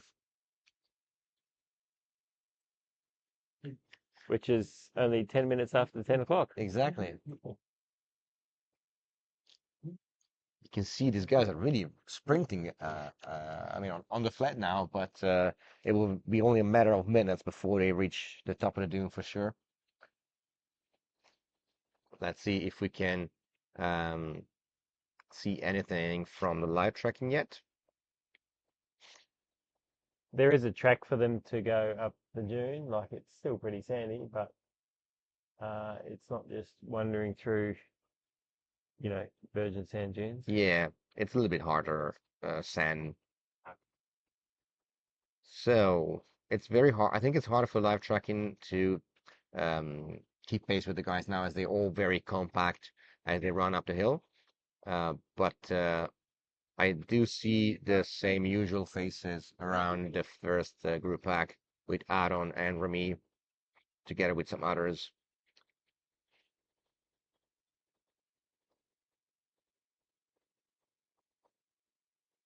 I've noticed the leader looks like they're walking now. Oh no, still running because they've Still come running, the yeah. uphill part. Yeah.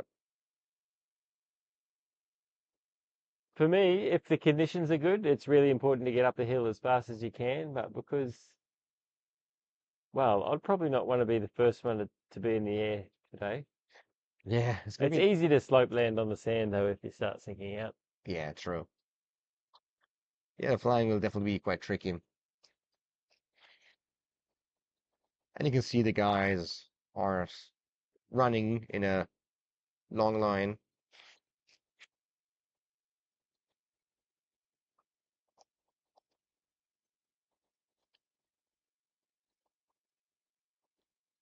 You can see the live tracking is showing that some of the guys already started climbing on the dune.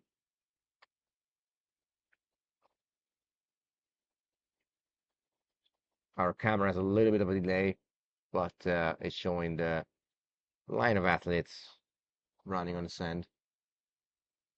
I think we're looking at Aaron and possibly either Remy or Nicola leading at the moment. It looks like it's Remy. Some of them are doing a fast walk, but the leaders are Still jogging running, yeah, uphill. still Yeah, jogging. Incredible. I mean, it's not very steep, but it definitely it's not an easy run. and it's not a firm surface as well, Yeah, as I remember. they must be really at full effort right now.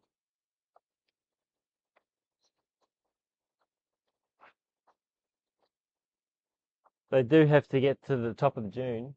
If they didn't, some might be tempted to take their wings out and kite them up, but for this part, they have to get to the top of the dune first. And after that, it's a relatively flat walk along to the highest part of the dune. But I would say we'll probably see people kiting along the top of the dune.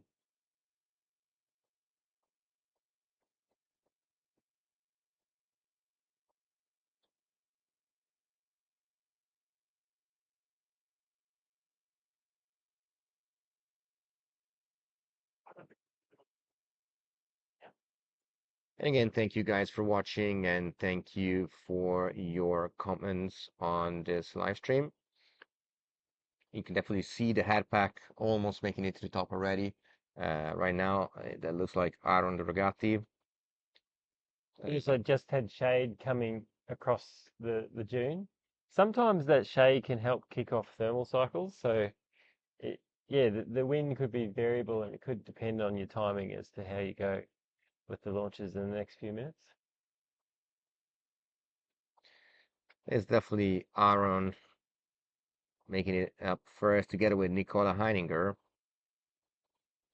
Yeah, at least the first five have not got their wings out at the first opportunity and they are running along the relatively flat ridge to the top of the sand dune to get the maximum height before getting the wings out. Yeah, and we also saw Lars Merstetter, Thomas Matera, Remy Cordell in the first five head group here. They're rushing up the hill. Trying to see who we're looking at here. Paul Guschelbauer, And we're currently looking at Moshad. He's the winner, current first ranked in the challenge category. You can see the challenge category pilots are the ones with the white t-shirt as opposed to the red t-shirt. So the challenger category have slightly easier tasks, and they also didn't do these skyscraper tasks.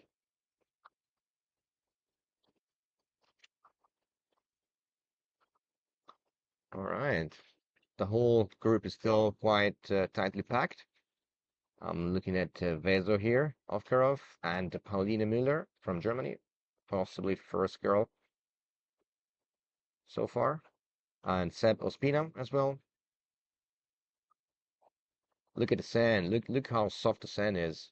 It's a nightmare to walk in this kind of terrain. They've started to get the wings out on the ridge. I'd like to see Seb. He might not be the fastest one on the ground. He's at the back of the pack there, but he's a very good pilot. So I'd like to see him overtake some people in the air. We're looking at Retterizer here. He quit his task halfway yesterday, and I believe that was Nicolo Donini, followed by Moreno Parmesan and Eli Egger.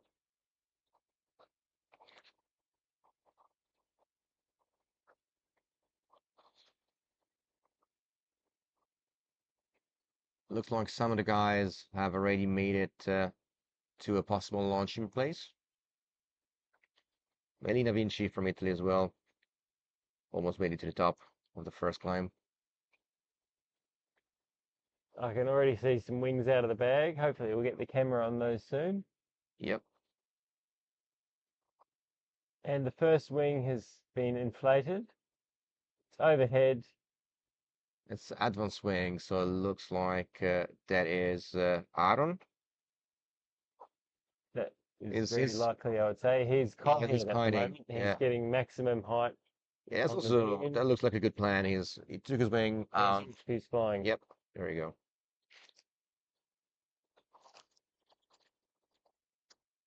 That second guy. This looks like Lars. I think it'll be someone else. I think Lars had different sponsors on his wing. Aaron looks to have connected with the part of the ridge that is working better. He's just turned and lift, so he's gaining altitude now. Yep. You can see that right now on the left side of the screen. Swiss Sparta. That might be Nicola Heinegger, maybe. Yeah, Nicola Heinegger. So you can see if we can read the sponsors of the glider from here, that's how close we are to the action. And we're looking at Michael Witchy getting ready.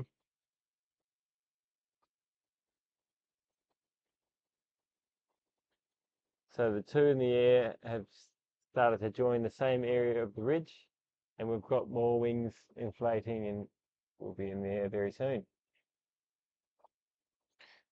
They've definitely gained height. They're basically at the top of the ridge now. Aaron's up the top. Yeah, Michael decided to use the same strategy as the other two. He inflated his glider quite far back and lower, and he's walking now and kiting to build up his height before actually taking off. Whoop, his glider went down again. And we're looking at more and more gliders taking off one after the other. Again, this will be a very tight race for sure. What a view. Look at that Yeah. sand.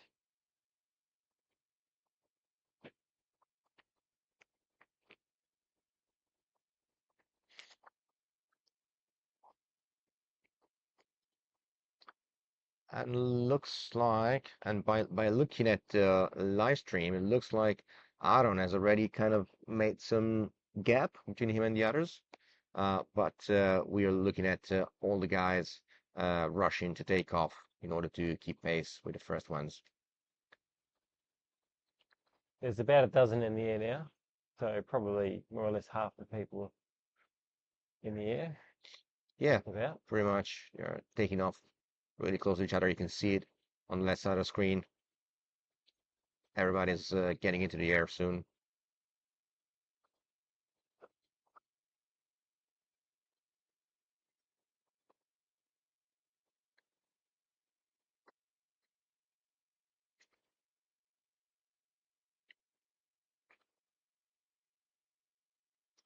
we're looking at the trainer wings. They're flying very close. It's a real gaggle. As expected, they're climbing, so it looks promising. You can see the little cumulus cloud just above the top of the ridge. More and more people in the air.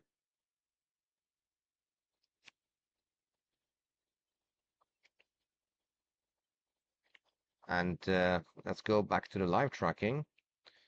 You see that It's steamy along. yeah, it looks like Aaron found a good lift and a good line and is well ahead of the others.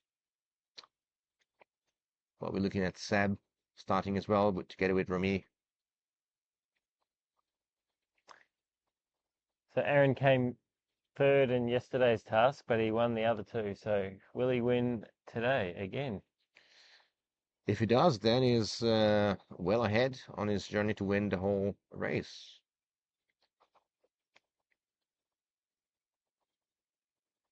I'm looking at Reto Reiser inflating his glider. Seems like we're having a better day today in terms of camera footage and technical Yeah, drama once we got the race started anyway. Beautiful imagery. again, the wind is still a bit mild, so athletes are struggling to gain altitude. But again, some of them did, and led by Aaron, now a little bit of a group of pilots started moving to northbound.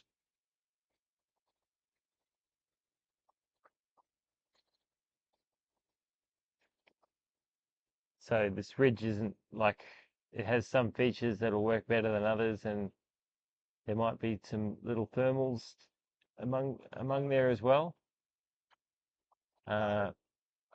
Yeah, it's it's not just a matter of flying along the ridge at a certain distance at a certain speed. You have to pick parts which are working better and optimize the route. Yep, beautiful. Looking at most of the pilots already in the air. There's only a few of them left on the ground.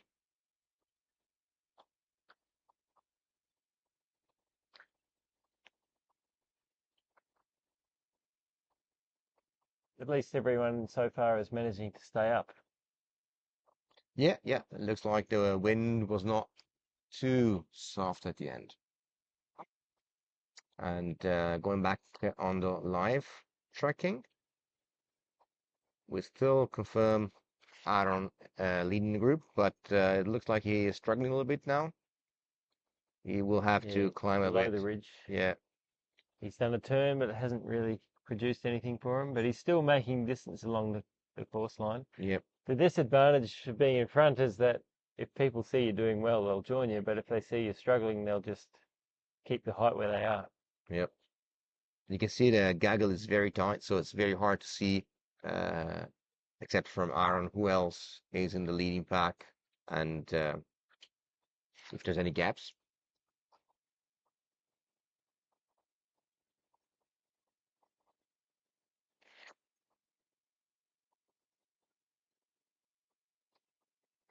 We're definitely looking at Aaron leading, with Lars following, Sebastian Ospina, Damian Lecaz, Daniel Obrauer, and Nicola Donini. I think Nicola can do pretty well today, as it's mostly a flying task, and he's renownedly a very, very fast flyer.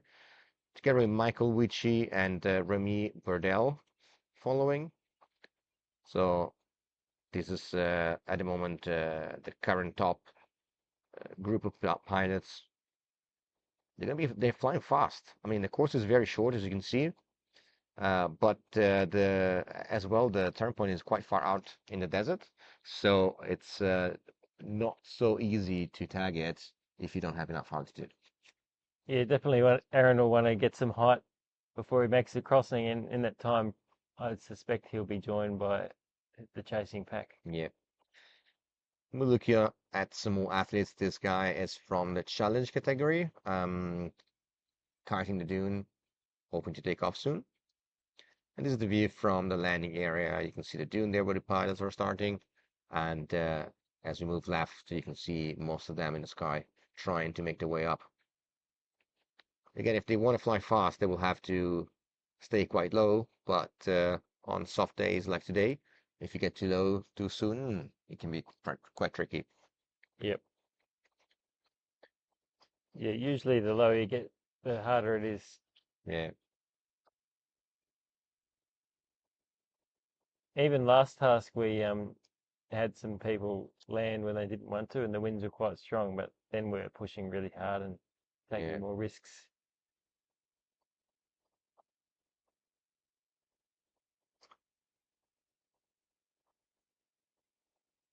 Looks like Aaron got pretty low there, and the others are trying to attack him from above.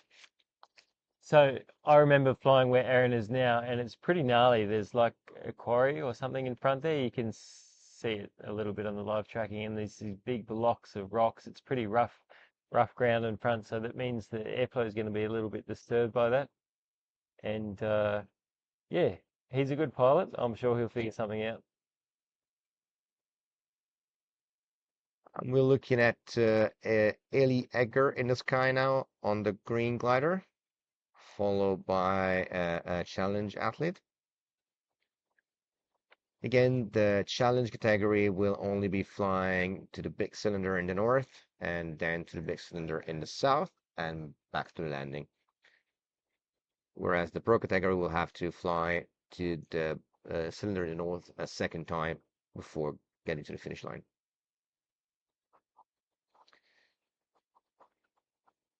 There we go. You can see pilots actually thermally now. So they some of them made it over the top of the ridge and they're getting quite a lot of altitude.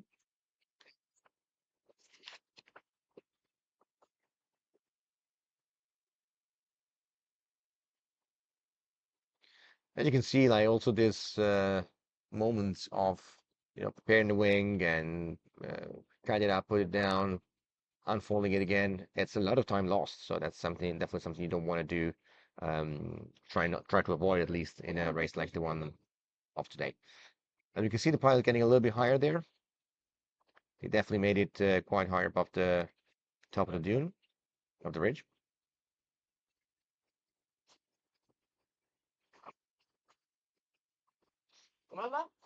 Beautiful imagery here today.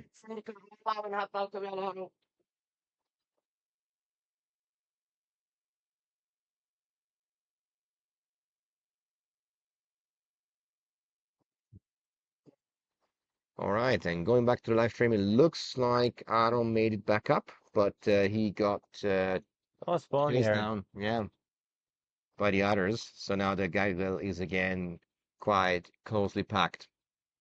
This is what we want. We want the positions to be changing all the time, and Exactly. the thermals to be making things a lot more interesting about what decisions you make in the air. Yeah, definitely looks like he found some good thermal, as you can see from his track. Is he doing S turns or No, 360s it looks from like that low this. stage? A bit of both, Get maybe. a little closer. Maybe it looked like 3/6s. Yeah. There you go. So if you're doing 360s that close to the ridge, chances are the winds are pretty light. Yeah, true. As you can see now, we are looking at Damien Lacaze and some others. So let's try to see who is leading now. So Damien is leading together with Seb Ospina and Daniel Oberauer, closely followed by Lars Merstetter, Remy Burdell, and Aaron, which was leading by far in first position before getting too low. And we're looking at Nicola Donini getting also quite low on the ridge there. Maybe it's just Seems he's lower than perspective. Aaron was. Yeah, exactly. Hopefully we'll manage to go back up. If he lands there, I'm not sure where he could launch from again. I mean, Sure. I think there's a jeep track up the hill near where he is, but not the nicest place to launch. Yeah. You can see the athletes pushing out to make the turn point, and then they will have to fly back to the start.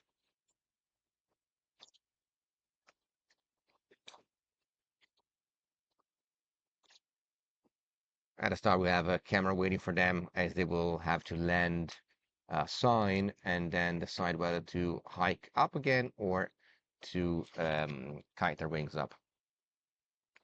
Looks like Nicola is really, really low, and Damien is making his move, pushing out faster than everybody else. I mean, he's gonna have to Oh, launch sorry, that's Seb. That's Seb. again. Yeah. Seb? Yeah, that's Seb. Sorry, the Seb is the pilot making it out faster than everybody else. Oh wow. Yeah. Again, this is a very strategic task, as we were saying. So anything can really happen. Definitely, yeah, Nicola looks really low. Yeah, so where's he gonna launch again? There is that spur nearby. Maybe he can find something on there. But it's probably not gonna work as well as the ridge with ridge lift because it sticks out into it rather than, collecting it like a Yeah. Well, and the wind is also a torpedo. little bit crossed. See, So maybe on that side of the hill where that's more facing the wind, it's going to be a little bit better. he just has to work the south faces of the sand dunes. Yeah. All right, we're looking at Seb making the turn point and turning back. So he's currently leading the pack.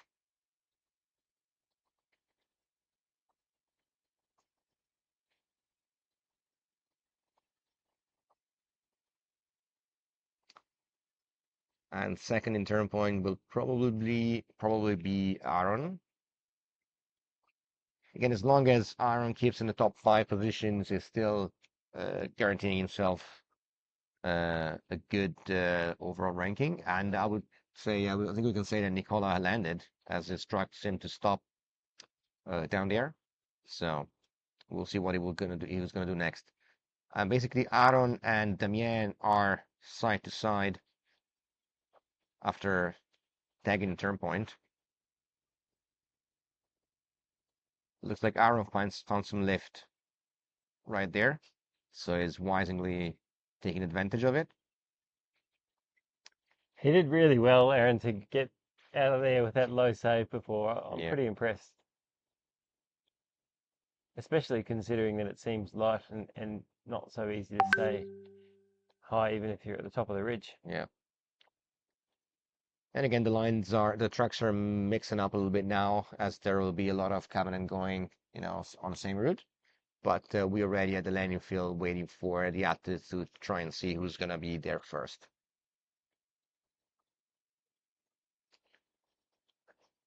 And sometimes when you have a thermal, like perhaps it was a thermal that gave Aaron that low save before, it can block the wind on the ridge, so it means the ridge doesn't work as well for lift on the ridge.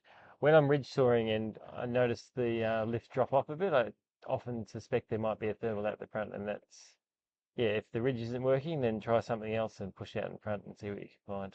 Yep. Yeah, apparently Aaron is trying to get some lift there. In the meantime, also Daniel Brauer made the turn point.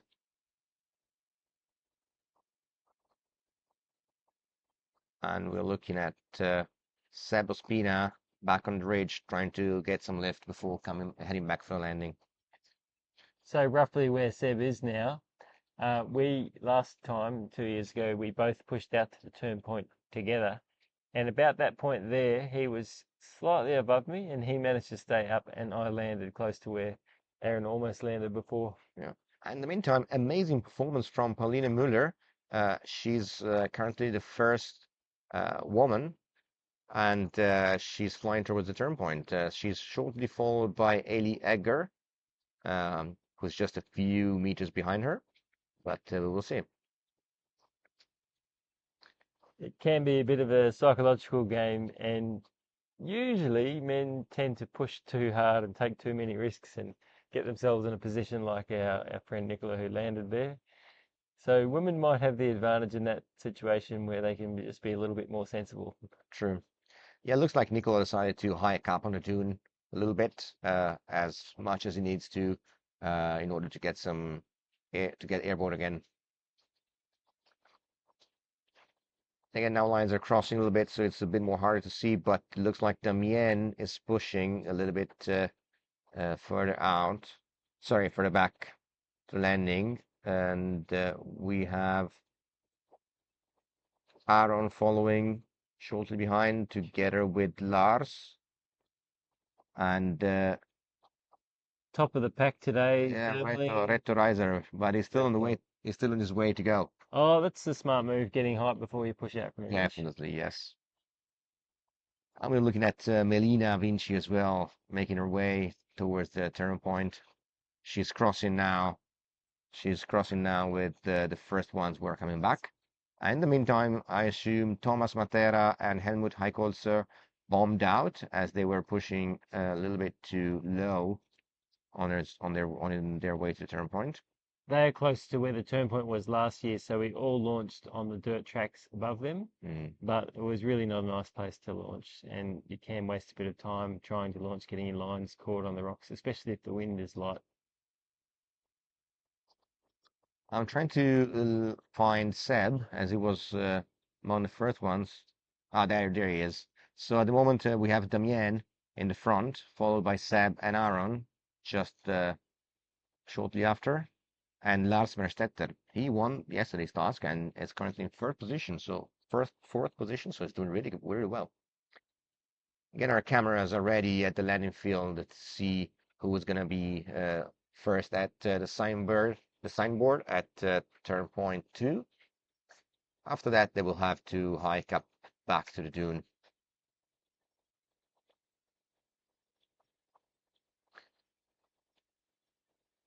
And we are looking at Ellie Egger overtaking Paulina right now. I mean, Ellie's definitely a much more experienced pilot.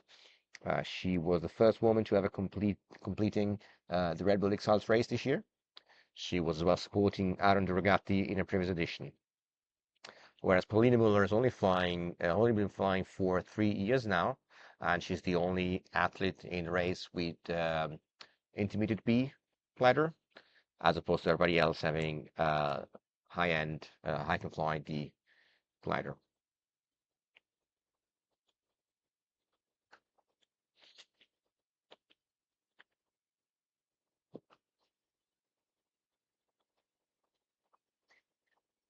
What a race, what a race. We're looking at Remy Burdell, Veso, Ovkarov, Michael Witchy, Stanislav Meyer. Sorry, Michael is still on his way to go, but everybody else is already going back after tagging turn point 1. Again, Ellie and Paulina are now really close together, together with Moreno Parmesan from Italy, followed by Peter Bergdoll from Germany and Retto Reiser from Switzerland. So this is now the mid group. Going back at the head of the race, we have Damien, Seb, Aaron, Lars, and Daniel Brauer leading the race at the moment. They soon will make it back to turn point 2, which is same place as the start and the finish. Can we have a look at that pilot that outlanded on the way to turn point 1? How are they doing? Are they climbing up a dune, or what's their strategy? It looks like, Oh, those two outlanded as well, yeah. yeah, these two just landed, and Nicola was hiking up the hill.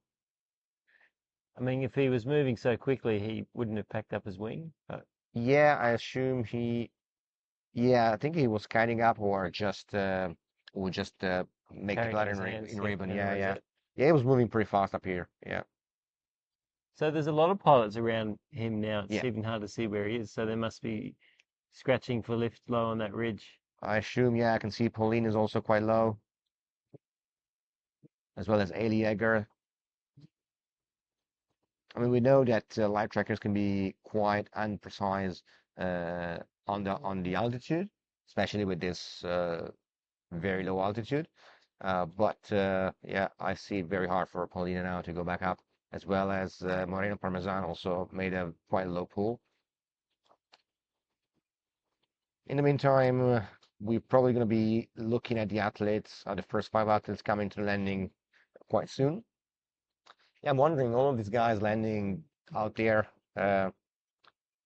near turn point 1, if they will have some takeoff possibility over there, but for sure they will find some.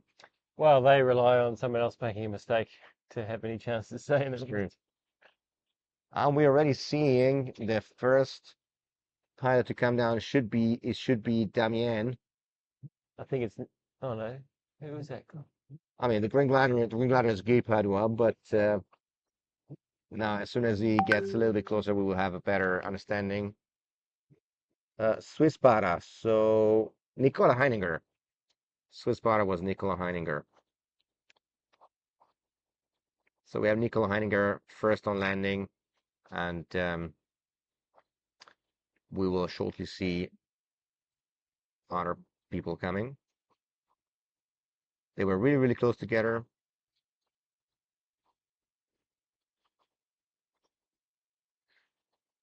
At place number 1, Nicola Heininger signing his board right now.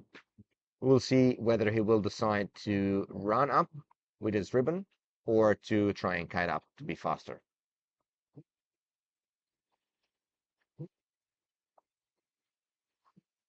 Yeah, I think his track. We had some problem with his live tracking. Top 5. Some more people coming. This looks like Seb by looking at the glider.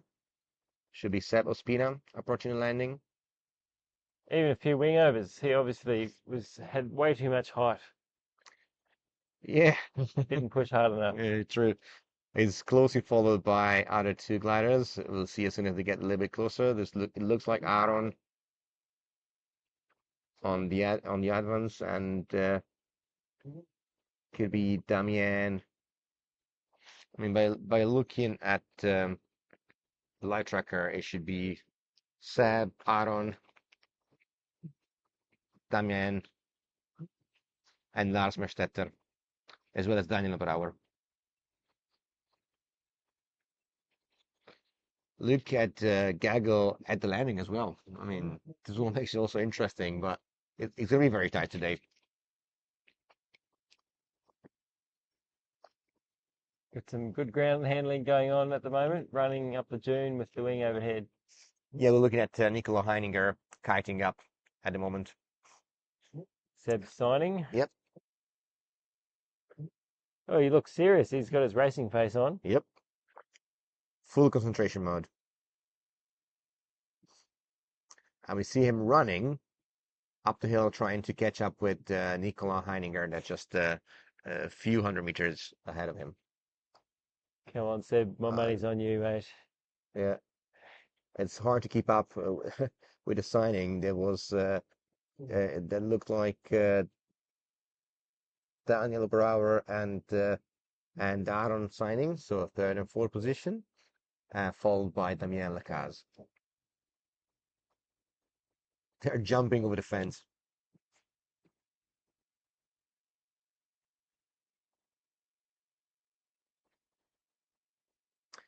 You're currently looking at Nicola Heininger on his way up. Yeah, he's quite a way ahead. The others, yeah, 2 are running with a rosette, and 1 is ground handling. Yep. Look, the guys are so close that we're struggling to keep up with saying their names. Oh, this is a great race. It's all so close, and time is so crucial.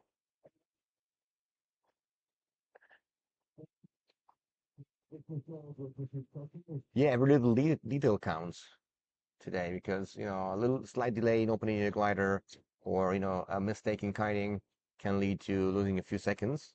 Nicola's at the top of the ridge now. I'm sure he'll be getting in the air very soon. Yeah. Well, in the meantime, as you can probably see from the screen, we got shaded a little bit, so we're wondering to see how this will affect wind conditions. And back around the turn point 1, we are looking at some pilots very, very low, probably bombing out somewhere between the turn point and the ridge. That's another beautiful shot. Yeah.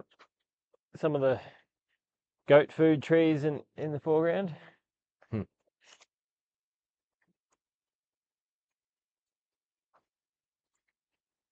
And again, remember, now they will have to go the other way. So by looking at tracking, you can see the next turn point is all the way south this cylinder you see on the right side of the screen. And so Nicola Heiringer is still kiting southwards. Probably doesn't feel like the wind is strong enough to take off already. And we're looking at Aaron, Lars, and Seb Ospina kiting up the hill right now, followed by Damien Lacaze and Daniel Oberauer. Yeah, I think we're not looking at Nicola Heininger on the live tracking yet, but we are looking at him with our bare eyes, so we can ensure that he's there. Who was the pilot who landed next to the first turn point first? I think it was Nicola Donini. Oh, okay. Yeah, we can go back and check what he's doing there. Oh, we have Remy Burdell landing. We had, yeah, lots of pilots. Michael Witchy. I think these two were Veso and here's Haley. I Oh, called. they've walked straight from where they Yeah, landed rather yeah, than and Thomas, they relaunching. decided to They're walk. hiking on the road. They decided to walk on the road to the Yep. turn point instead of hiking back up. Yeah, And in the meantime, this is Nicola. He's has made it quite a way up so far already. And this looks like Moreno Parmesan. Yeah, I mean, what we feared has happened. Many pilots have landed because pushing too far too low. And we're looking now at head back. I mean, it looks like Nicola Henninger is just waiting there with his wing on his head. Yep, no one in the lead pack has gained any altitude in the air. They're all kiting on the dune at the moment.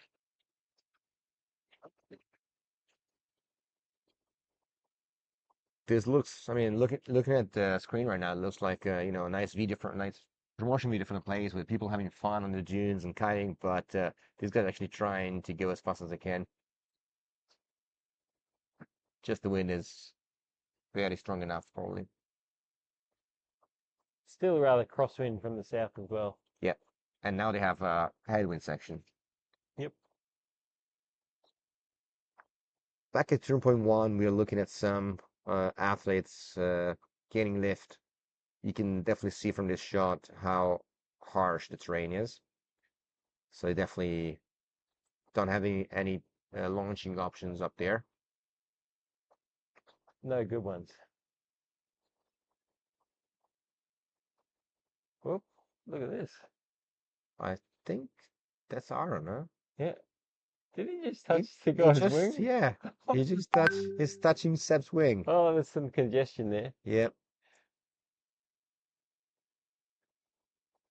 There we go. A few of them are in the air now. In the pod harness, keeping nice and warm. Yeah.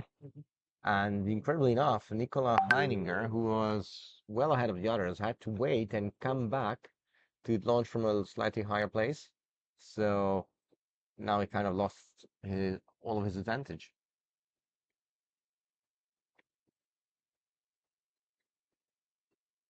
Yeah, if you don't finish the task, it doesn't matter how fast you were. Yeah.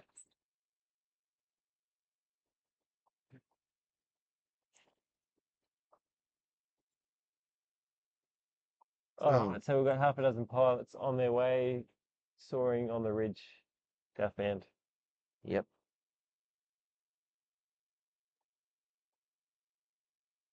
Meanwhile, at 10.1, we can see some of the last people in the air before the ones who actually bombed out, flying back to the start. As you can see now, the head gaggle has taken off, and they're flying quite fast southwards. See a few of them a little bit too low, but they'll definitely have a chance of making it back up.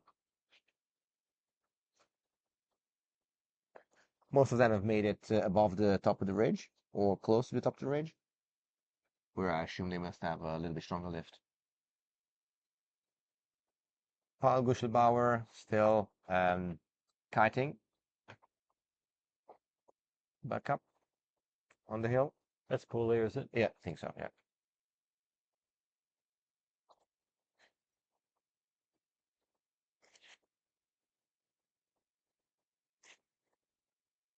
looks like he might have given up on kiting. He might be I pulling the glider they did into his hands. Yep. I I'm making it look this.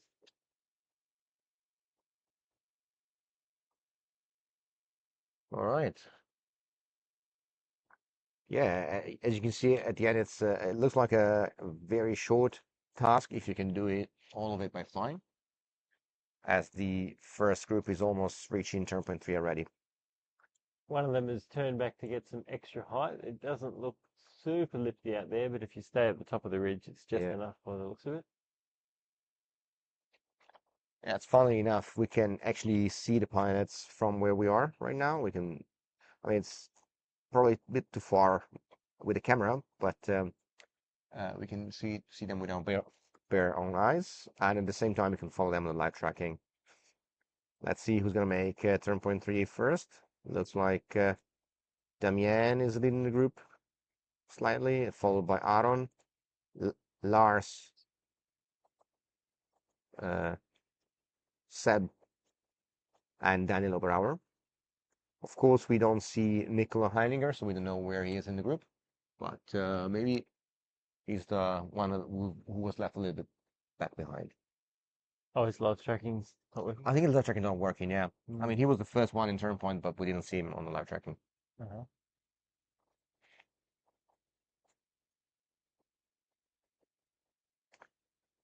So there might be a little bit of mess at the landing field in a while, as we will be looking at some of the pilots coming from turn point 1 together together with the pilots coming from turn point 3. And we see the first pilot of the challenge category. This looks again like Moshan. So he's still dominating the challenge category. Very, very strong athlete. He's also the guy helping um, during the copper launch on day 1. We're looking at some of the pilots, some of the athletes running on the street. Some decided to, instead of going back to the hill, decided to just run to the turn point. And look at this shot. You can see one athlete running and another one way up um, above the ridge. That's the worst thing to see as an athlete, as you're running and see somebody in the outer space. I'm looking at the lead athletes with my bare eyes, and they are much lower on the return leg from the ridge, but it might be high enough to glide into the turn point here. Yeah, from the live tracking, it looks like they will make it. But as well, if they don't, they can still land on the dune and kite a little bit. Look at Seb. Look at Seb coming. I don't know if we have a camera on him, but he's coming really, really low on the sand, almost like playing on the dune. And as predicted, we will be looking at some pilots landing from turn point 1 together, some pilot landing from turn point 3. Looks like Seb barely making it. Has his feet out of the pod harness. It's ready to touch down. He made it over the last. That's Aaron there, last isn't hill. it? Oh, Yeah, that's Aaron there. Yeah. So I think we have they're almost touching each other. I think Aaron's yeah. going to stand on Sebi's wing again. I think that's Damien. No, is it Damien? Yeah, that's Damien together with Aaron and Seb running to the signing board. We've seen some pilots. We have Nicola Heininger landed just before us, just in front of us. So he So didn't he's make probably it. Yeah, coming, what, 6 or 7, something like that. yeah, he didn't make it all the way to the landing. So, but he's running there. And in the meantime, we'll see Haley Egger landing after turn point 1 with a green glider. So it's a bit of a mess right now, as all the pilots are rushing together to sign.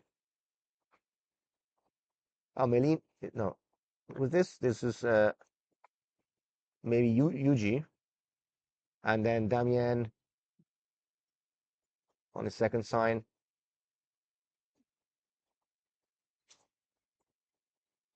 Yeah, we're looking at Aaron, Damien, Seb. I think That's Daniel Oberauer. There's loads of people in front of us running up the dune, and there's Yep. one guy doing big wing overs. Yeah.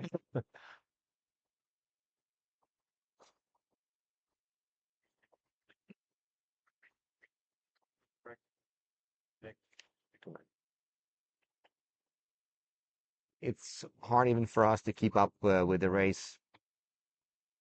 Oh, and thank you for your interactions. The first pilot landing was Noé Court and not Nicola. Okay, and they did shorten the task, Manuel, due to apparently light Weak wind. conditions. Yeah, Basically, we're skipping the fossil rock turn point, and we're using that closer northern turn point instead.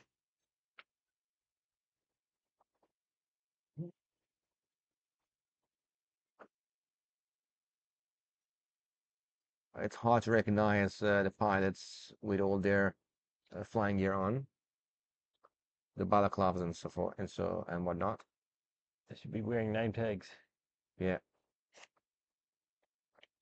So 1, 2, 3, 4, 5, 6, 7, 8, 9.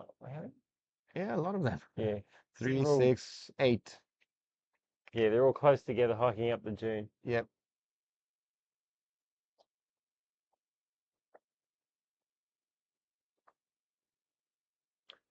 This time, instead of kiting, they decide just to hike. They're walking with their ribbons, as you can see from the footage right now. Someone's just thrown their wing on the ground, on the sand. Yeah, I think that's Moshad from the challenge Oh, yes. category. Yep. Currently in first place of the challenge category.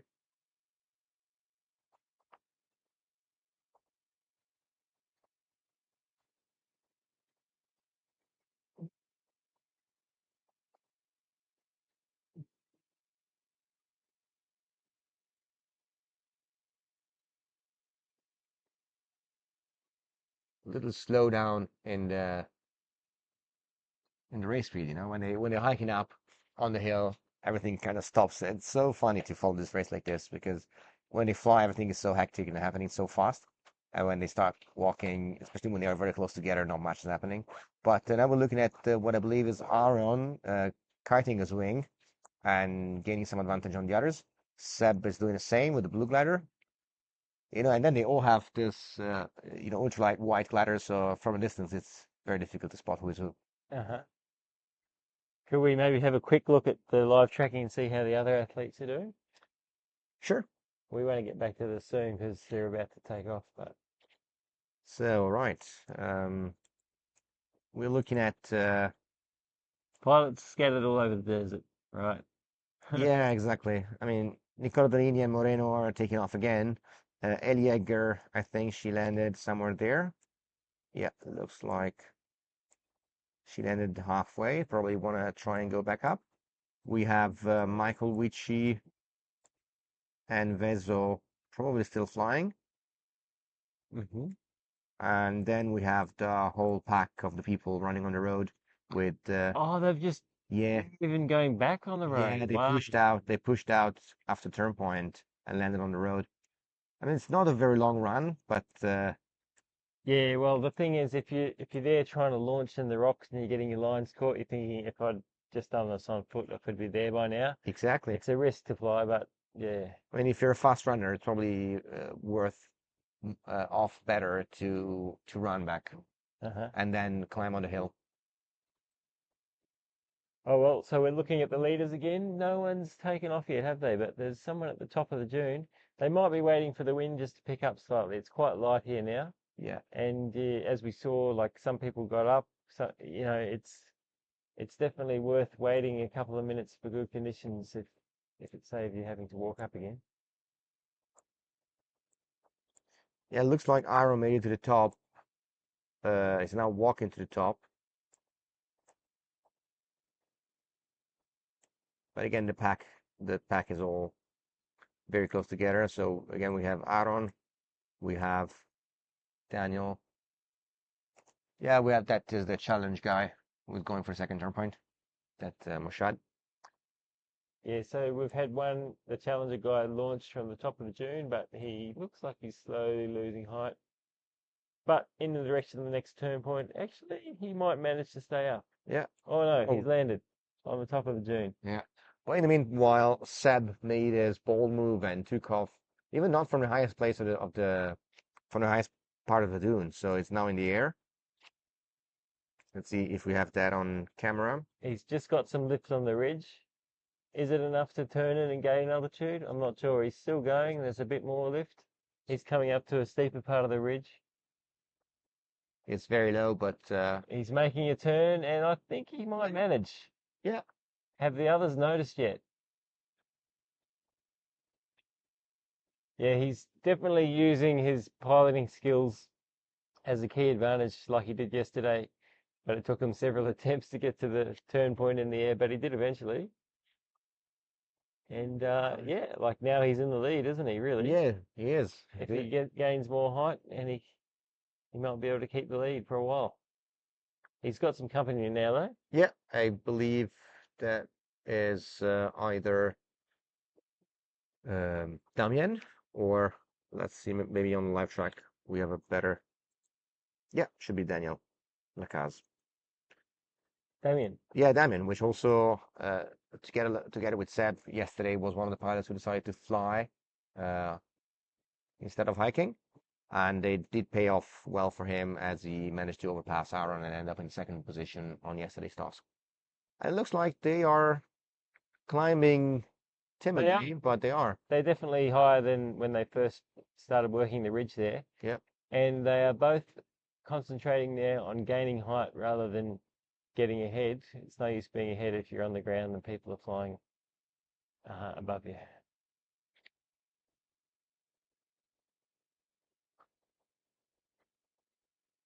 Looks like everybody else is waiting. I don't know if the wind feels too light up there, or it looks like Aaron is ready. Oh, maybe Aaron is just waiting to see if they will make it or not. You know, he's ready to take off. His wing open, everything ready, but it's not launching yet. I'm just looking at the flags up there, and I'm thinking, were they ruffling a bit more before? Like, Yeah. I think it could be a little bit weaker. Looks like Aaron decided to fold his glider back up and walk a little bit higher, as well Every as meter counts. yeah, as well as Seb and Damien are still. I mean, they still didn't start flying towards the next airplane. They're still here. So they are quite a long way above the others, but they're still not, they're working the ridge and they're not gaining a lot of altitude. So the weak conditions could well be weaker, and they got in just when it was strong enough to get them lift to get higher on the ridge, but now it's weaker, and since they're already high, they've got the advantage, and there's still enough to keep them in the air. But yeah, fine margins. We've got 3 more pilots starting to join them now. Yep.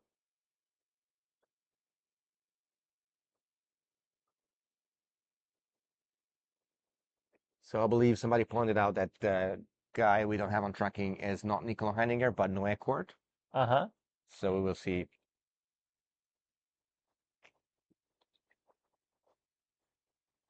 I think he might be flying a feed. So Damien and Seb have now left the ridge. The 3 others have gone to where they were to try and gain altitude. But Damien and Seb are near the top of the ridge, scratching very close, using every little bit of lift they can find to keep their altitude. And you can see in this live footage the guys starting to push north to the north to the next and last turn point. So places 3rd through 5th decided not to work the ridge where Sebi and Damien got up, and they're continuing on. It's probably weaker, and they didn't turn because there was nothing worth turning for. Looks like they're working the ridge just a little further to the north. Yeah, as you can see from the footage right now. I think we're looking at Oh, yeah, Noé Court, very, very low. yeah, he'll be landing soon. Yeah, we're landing soon. Yeah, they're in the left bottom corner. It's pretty gutting to have to ground handle your way up again. Yeah. And we're looking at Aaron on the right side of the screen is making his altitude in the same place where Seb and Damien did. And Daniel Oberauer is very close to him, just on the other side of the screen. I'm watching Aaron working the ridge, and sometimes he's almost touching his shadow. Yeah. It's a rough ridge, so yeah, at times some rocks jut out, and he just skims across them. It's pretty weak. He managed to get a low save already on the first flight, so Yeah, I mean,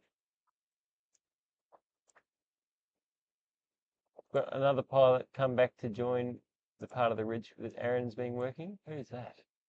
that's Daniel Oberauer. Okay. Daniel Oberauer, yeah. In the meantime, we're looking on the live stream of the live tracking at, I believe, Seb, yes, and Damien. They kind of took off now. I mean, they are starting to push it to the north. Um, they are quite low, possibly lower than on the first leg of the race. Look how many have opted to just push on the ground. Yeah, That's all right. impressive.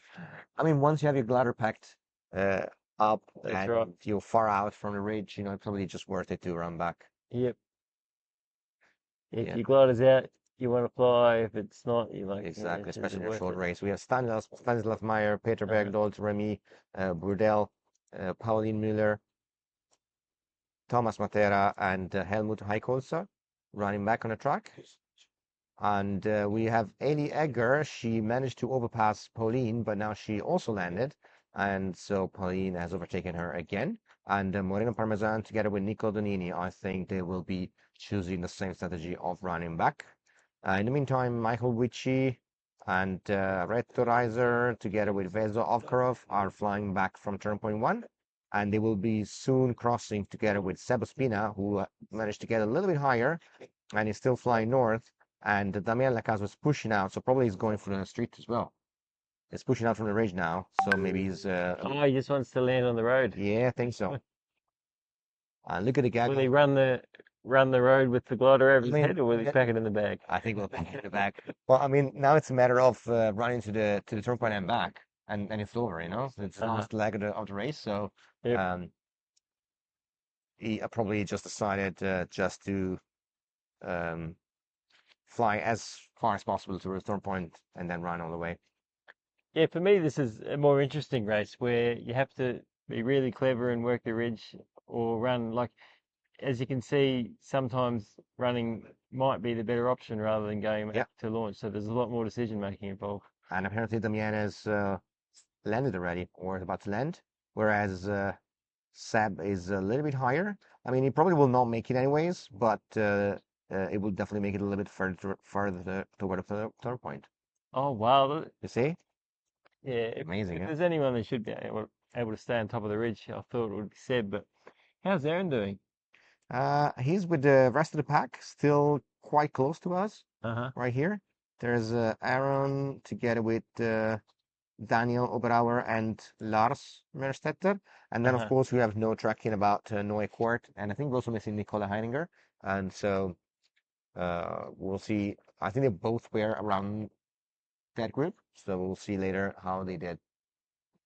I'm looking at Stanislav Meyer coming in for signing. So I can't remember what happened to him. Like he's a little bit off the lead pack. Did he land earlier? Yeah, he was Yes. running along the road for He was quite running some on the time, road. wasn't Yeah, he? yeah, There you go. So he could probably go out most of the way out the dune before taking the wing out. I think that'd make sense. for sure. Yeah. So Stanislav in 13th position, coming in turn point 2. A lot going on, huh? Even if easy and short race like this one. In the meantime, we're looking at Damien on the street, about to pack and start running. And Seb decided to take a little bit more inner line. We'll see. I mean, it will probably make. Looks like there's a road on the satellite imagery. Yeah, Yeah, true. There's yeah, another there is a road. road to the turn point of Yeah, last event. yeah. Probably he was better off gliding further towards the turn point and keeping on the inner road instead of pushing out towards the other one. Well, I think most of the athletes will be happy that task was changed so they didn't have to go to Fossil Rock. Yeah, I mean, Fossil Rock will have been a pain today, probably. I mean, no one's got really high. There's been people taking turns and getting above the ridge, but not high enough to make a 3K crossing. Yeah, definitely not.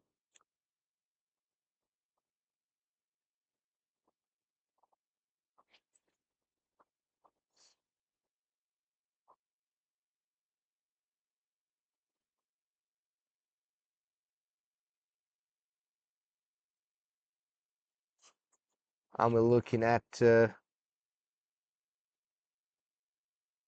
more people coming in. I think I just saw one athlete uh, coming from the road. So let's see if we can either looked like either Remy or Peter Bergdold. I think that was Peter Bergdold. And we're looking at one of the challenge pilots just landing now. So Peter just signed the board and is running up with his glider pack.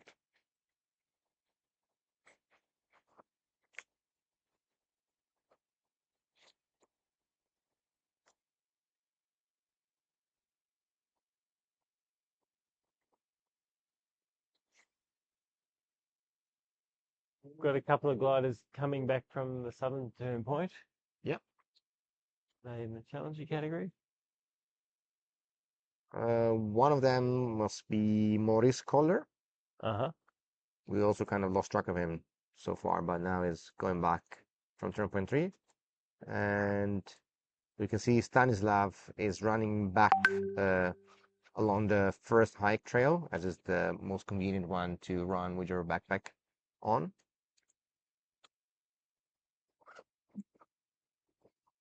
And soon enough, we also saw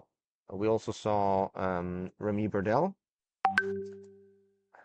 passing with his platter pack.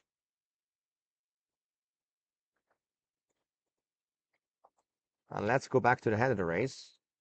So we did see, yeah, still unchanged. Seb is on the road, probably packing, ready, getting ready to run, and as well as Damien, who is on the road and will have now to run all the way to the turn point and back. But above their heads, in the meantime, they're still flying Daniel Oberauer, Lars Verstetter, and Aaron Durgatti, which was still landing back after turn point 1, so it's going back, coming back to the landing, and it will have then to follow these guys on the dune. Just before Nicola, we have Helmut Holzer landing, signing his board.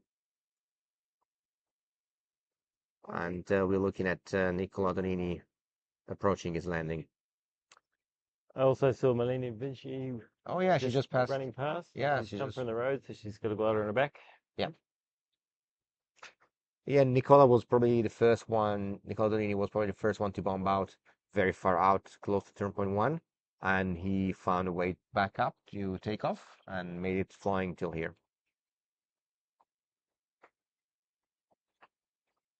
There's a bit of disappointment on his face. And welcome. We are back. And we're back. Yes, perfect. So, where were we?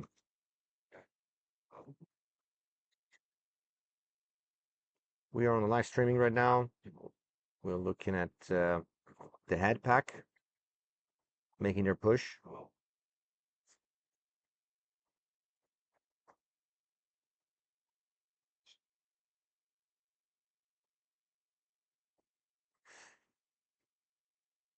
In the meantime, we have Vetso Ovkarov making it to the turn point 2, as well as another pilot from the challenge category. I think he's the only local guy in the race.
position in his fourth task of this year's UAE Hike&Fly Championship in Faya.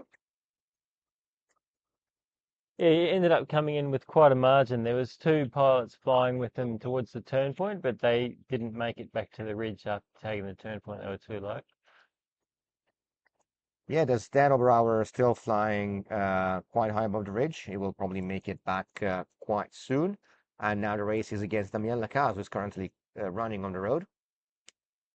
And we'll see who's going to be faster. I mean, Dan is definitely in a very nice position now, quite high above the ridge. So it's just a matter of a glide for him, probably. Lars Merstetter was also positioned very well, but he bombed out close to the turn point 5. So it will probably now make it back by running. And in the meantime, I think Seb Ospina took off. Yeah, he's flying right now. He had led the competition.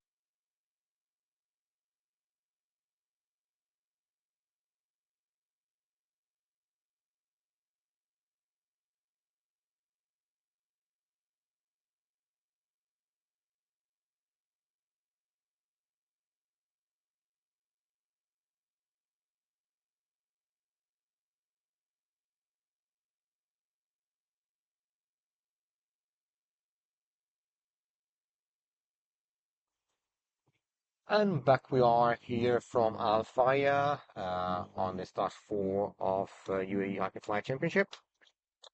We did have a couple more technical issues as well, but as we were off for a few minutes, we can confirm that for now, provisional ranking sees Aaron Duragatti in first position, followed by Daniel Oberauer in second position, and then by Damien Lacaze in third position. Remember that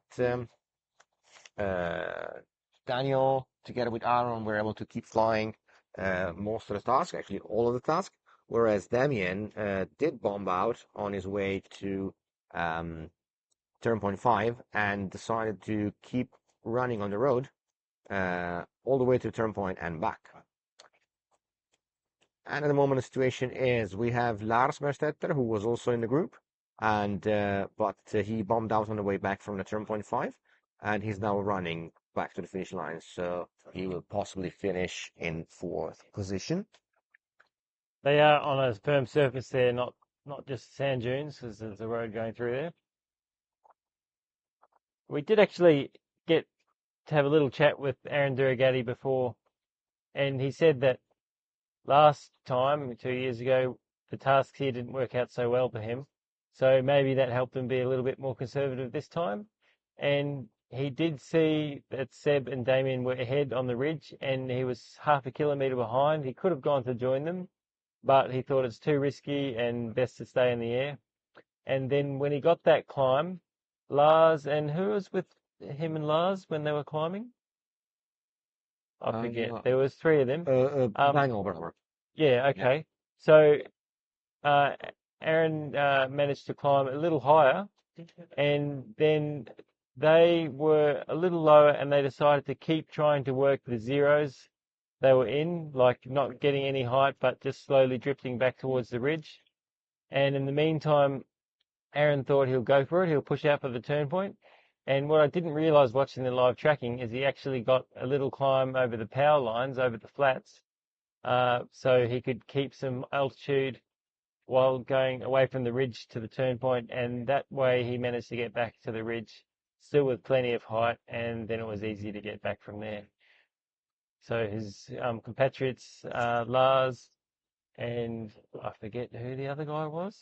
Dan. Dan. Yeah. So they finished in high placings as well, or Lars is still coming in, isn't he? Yeah, So he's yeah. not too far away. Yeah, they were, I suppose they were trying to be conservative, but the conditions were really weak today, like sometimes better than others. But definitely it was a thinking game of deciding which risks were worth taking and which ones weren't, when it's best to stay where you are and try and get a little bit higher. And I believe we were watching at Seb Ospina coming in for landing, so maybe he will be in fourth place with Lars Merstetter coming after. Unfortunately, the camera froze shortly after Seb landing, and of course we'll have to do all the final checks before published in the final ranking, but provisionally we're looking at Aaron Drogatti, Daniel Brauer, Damien Lacaze, possibly Sebo Spina, and Lars coming in any minute now. So Seb's flying in. It turns out that Damien already made it in on foot, so that was the faster option today. But I think I'd rather be in the air. Yeah. And in the meantime, in the rest of the pack here, we have Vezo Ovkarov leading now, followed by Stanislav Meyer, Peter Bergdold, Helmut Heikholzer, and Remy Brodel. Closing this first group, there's Reto Reiser from Switzerland, and then with a little bit of a gap behind, we have Michael Witchy, also from Switzerland, and Thomas Matera from Czech Republic.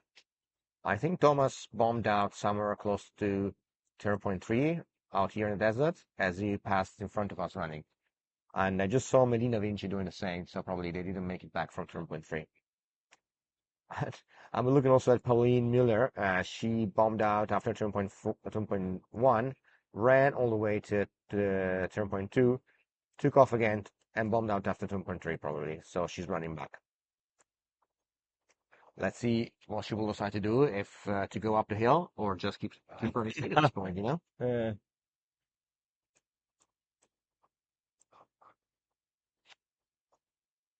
Some wingos, festivals. I think that is Yuji from Japan. So now the breeze is more cross from the north. It was Yeah. cross from the south for most of the day, but they're coming in, landing the other way now.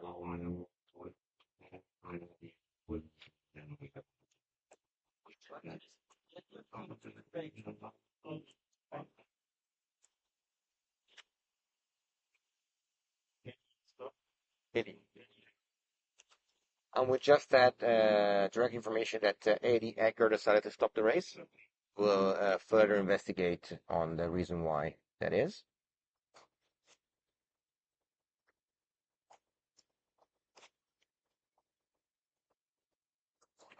As you can see, light have pretty changed here at our Faya base camp. The sun is getting lower and lower. Anytime in the next hour, we will we will have a nice sunset around 5:30. So I'm not sure what the time limit is today, because we also delayed the race. But yesterday, We don't know what's going on. yeah, exactly. But yesterday, Melina Vinci was about to finish the race, but the time was up, so she also had to quit before the arrival at the finish line. And we're looking back at the live tracking. Let's see. We have Veso Ovkarov pushing out towards the last turn point, but looking quite too low at the moment. Yeah, it doesn't look like he's going to make it back. Yeah. It's followed by some other pilots who are quite higher than him. I don't know what's going on behind us, but there's a bit of commotion from the Yeah. room. I don't know if you can even get that in the mic.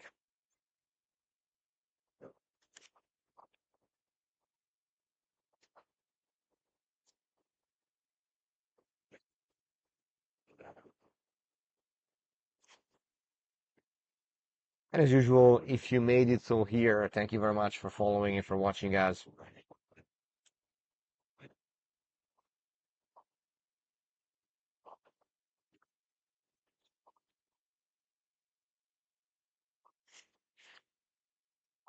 We're looking at Nicola Donini running on the street.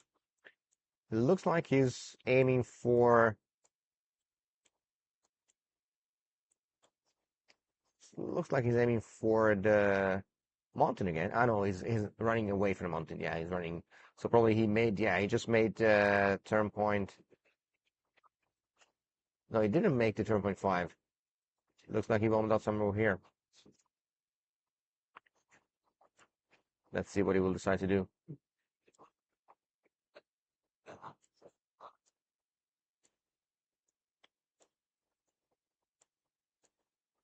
And in the meantime, And in the meantime, we have Moreno Parmesan just shortly took off from the dune and is heading to turn point 3, followed by Melina Vinci, who we were looking at as she was climbing the hill. Is that her there? Yeah, she is opening her glider now. She's pretty low up the dune, so I hope she can kite a little bit higher. I don't think she'll be able to stay up from where she is now. Yeah, she probably wants to kite up, I hope. Maybe she's just going to set up and have a picnic. At this point. Actually, what is gonna happen after the race. We're gonna have a nice Arab style dinner in the desert. Oh, fantastic. Yeah.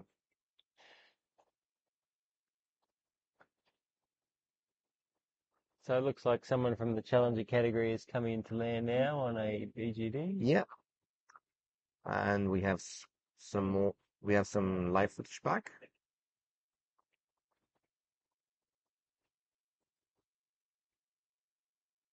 Tisha there, trying to figure out who it is.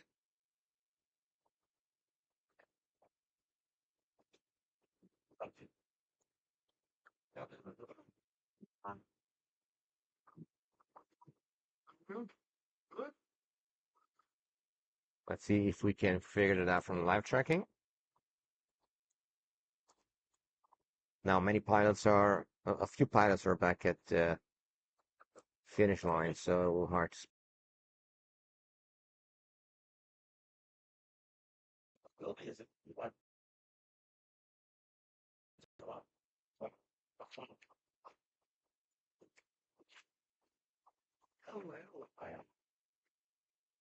Oh, looking at more pilots.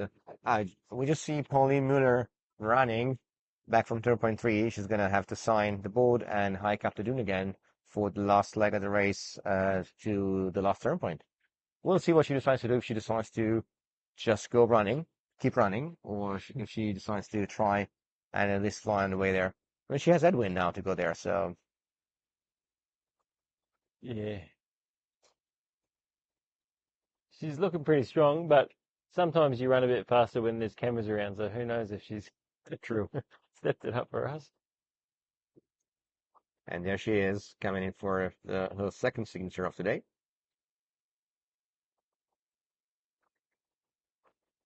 Let's see what she's going to do now. There seems to be a lot more signatures on the pro board than the challenger board at the moment. Yeah, definitely.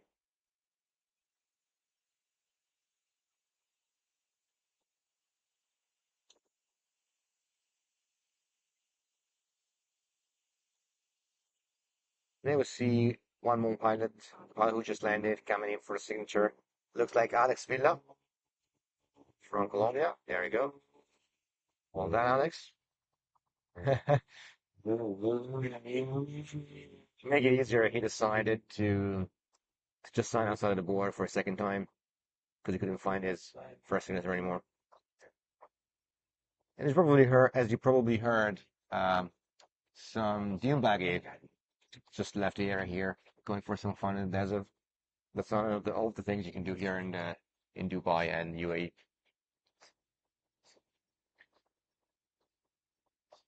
So apparently Pauline has decided to hike up the dune, and she's reaching Melina, who has just finished opening her glider, not far from Pauline.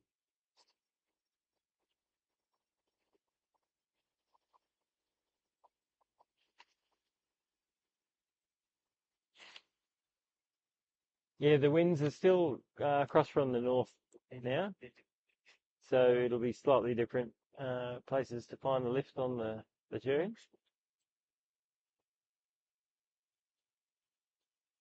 And going back into the middle pack, we see lots of people approaching turn point 5 now. Some are trying to make a little bit more altitude in the hope to go to the turn point and come back.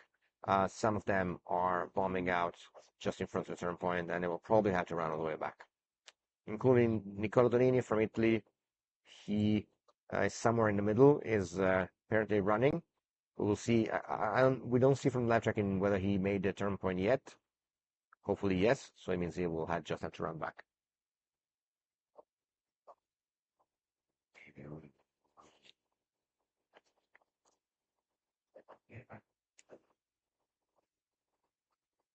Oh, the gym bag is up the top. Yeah, the gym bag is keeping company uh, on the green glider. It could be either Peter or that's it.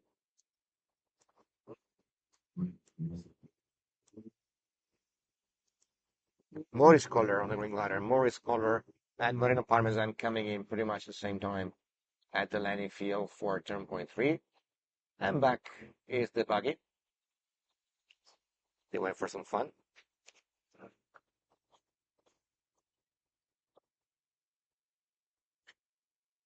And on the hill, in the meantime, Melina is trying to inflate the glider, but the wind looks barely enough to climb up.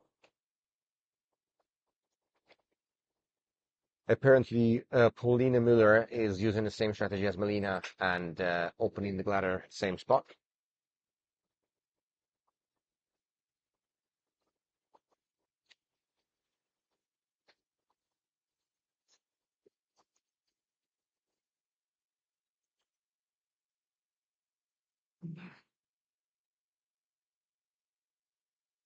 It's going to be a long, hard race for those still in it. Like, it's very weak conditions, and a lot of them have done a lot of miles on the ground already. So we've got a little bit less to talk about with the lead athletes having come in. Yeah, we have more than half of them still to come. But as well, we are kind of running out of time here. So I guess, as usual, we encourage you to follow the whole race, not only here on this live streamings, but also directly on the live trackings, which you can access by clicking on the link down below this video. I remind you that live tracking is provided to you by Relief Maps, which is partnering with us this year as well. As well, it is a very nice app for planning your hikes or hike and flies or sports activities in general. So I highly encourage you to map website. And if you want to follow the action even outside of the race, I suggest you to follow our official Instagram page, UAE Hike&Fly Championship, where we constantly post videos, pictures, and stories about what's going on here at race camp. And we are currently looking at more and more athletes making it to the landing field as a turn point 3. Some of them are struggling to hike up the hill again. Some of them are kiting.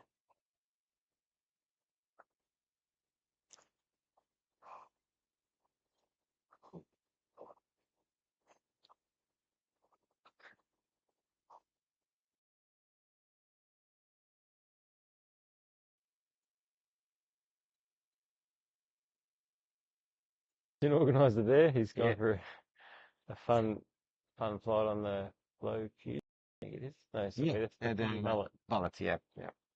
This new, The fusion fly is a little bit more straight and level. definitely, definitely. All right, so I would say that as far as we're concerned, as more than half the pilots are still spread along the course, but we can say goodbye to you and thank you for watching so far. It has been, and I highly suggest you to follow us on Instagram to keep updated with all high quality content and all the news about the athletes and the race itself. Next appointment will be in 3 days from now. So today it is Tuesday the 7th. On the 11th, we will have the last task and I'm Fiore, and here's Nick, and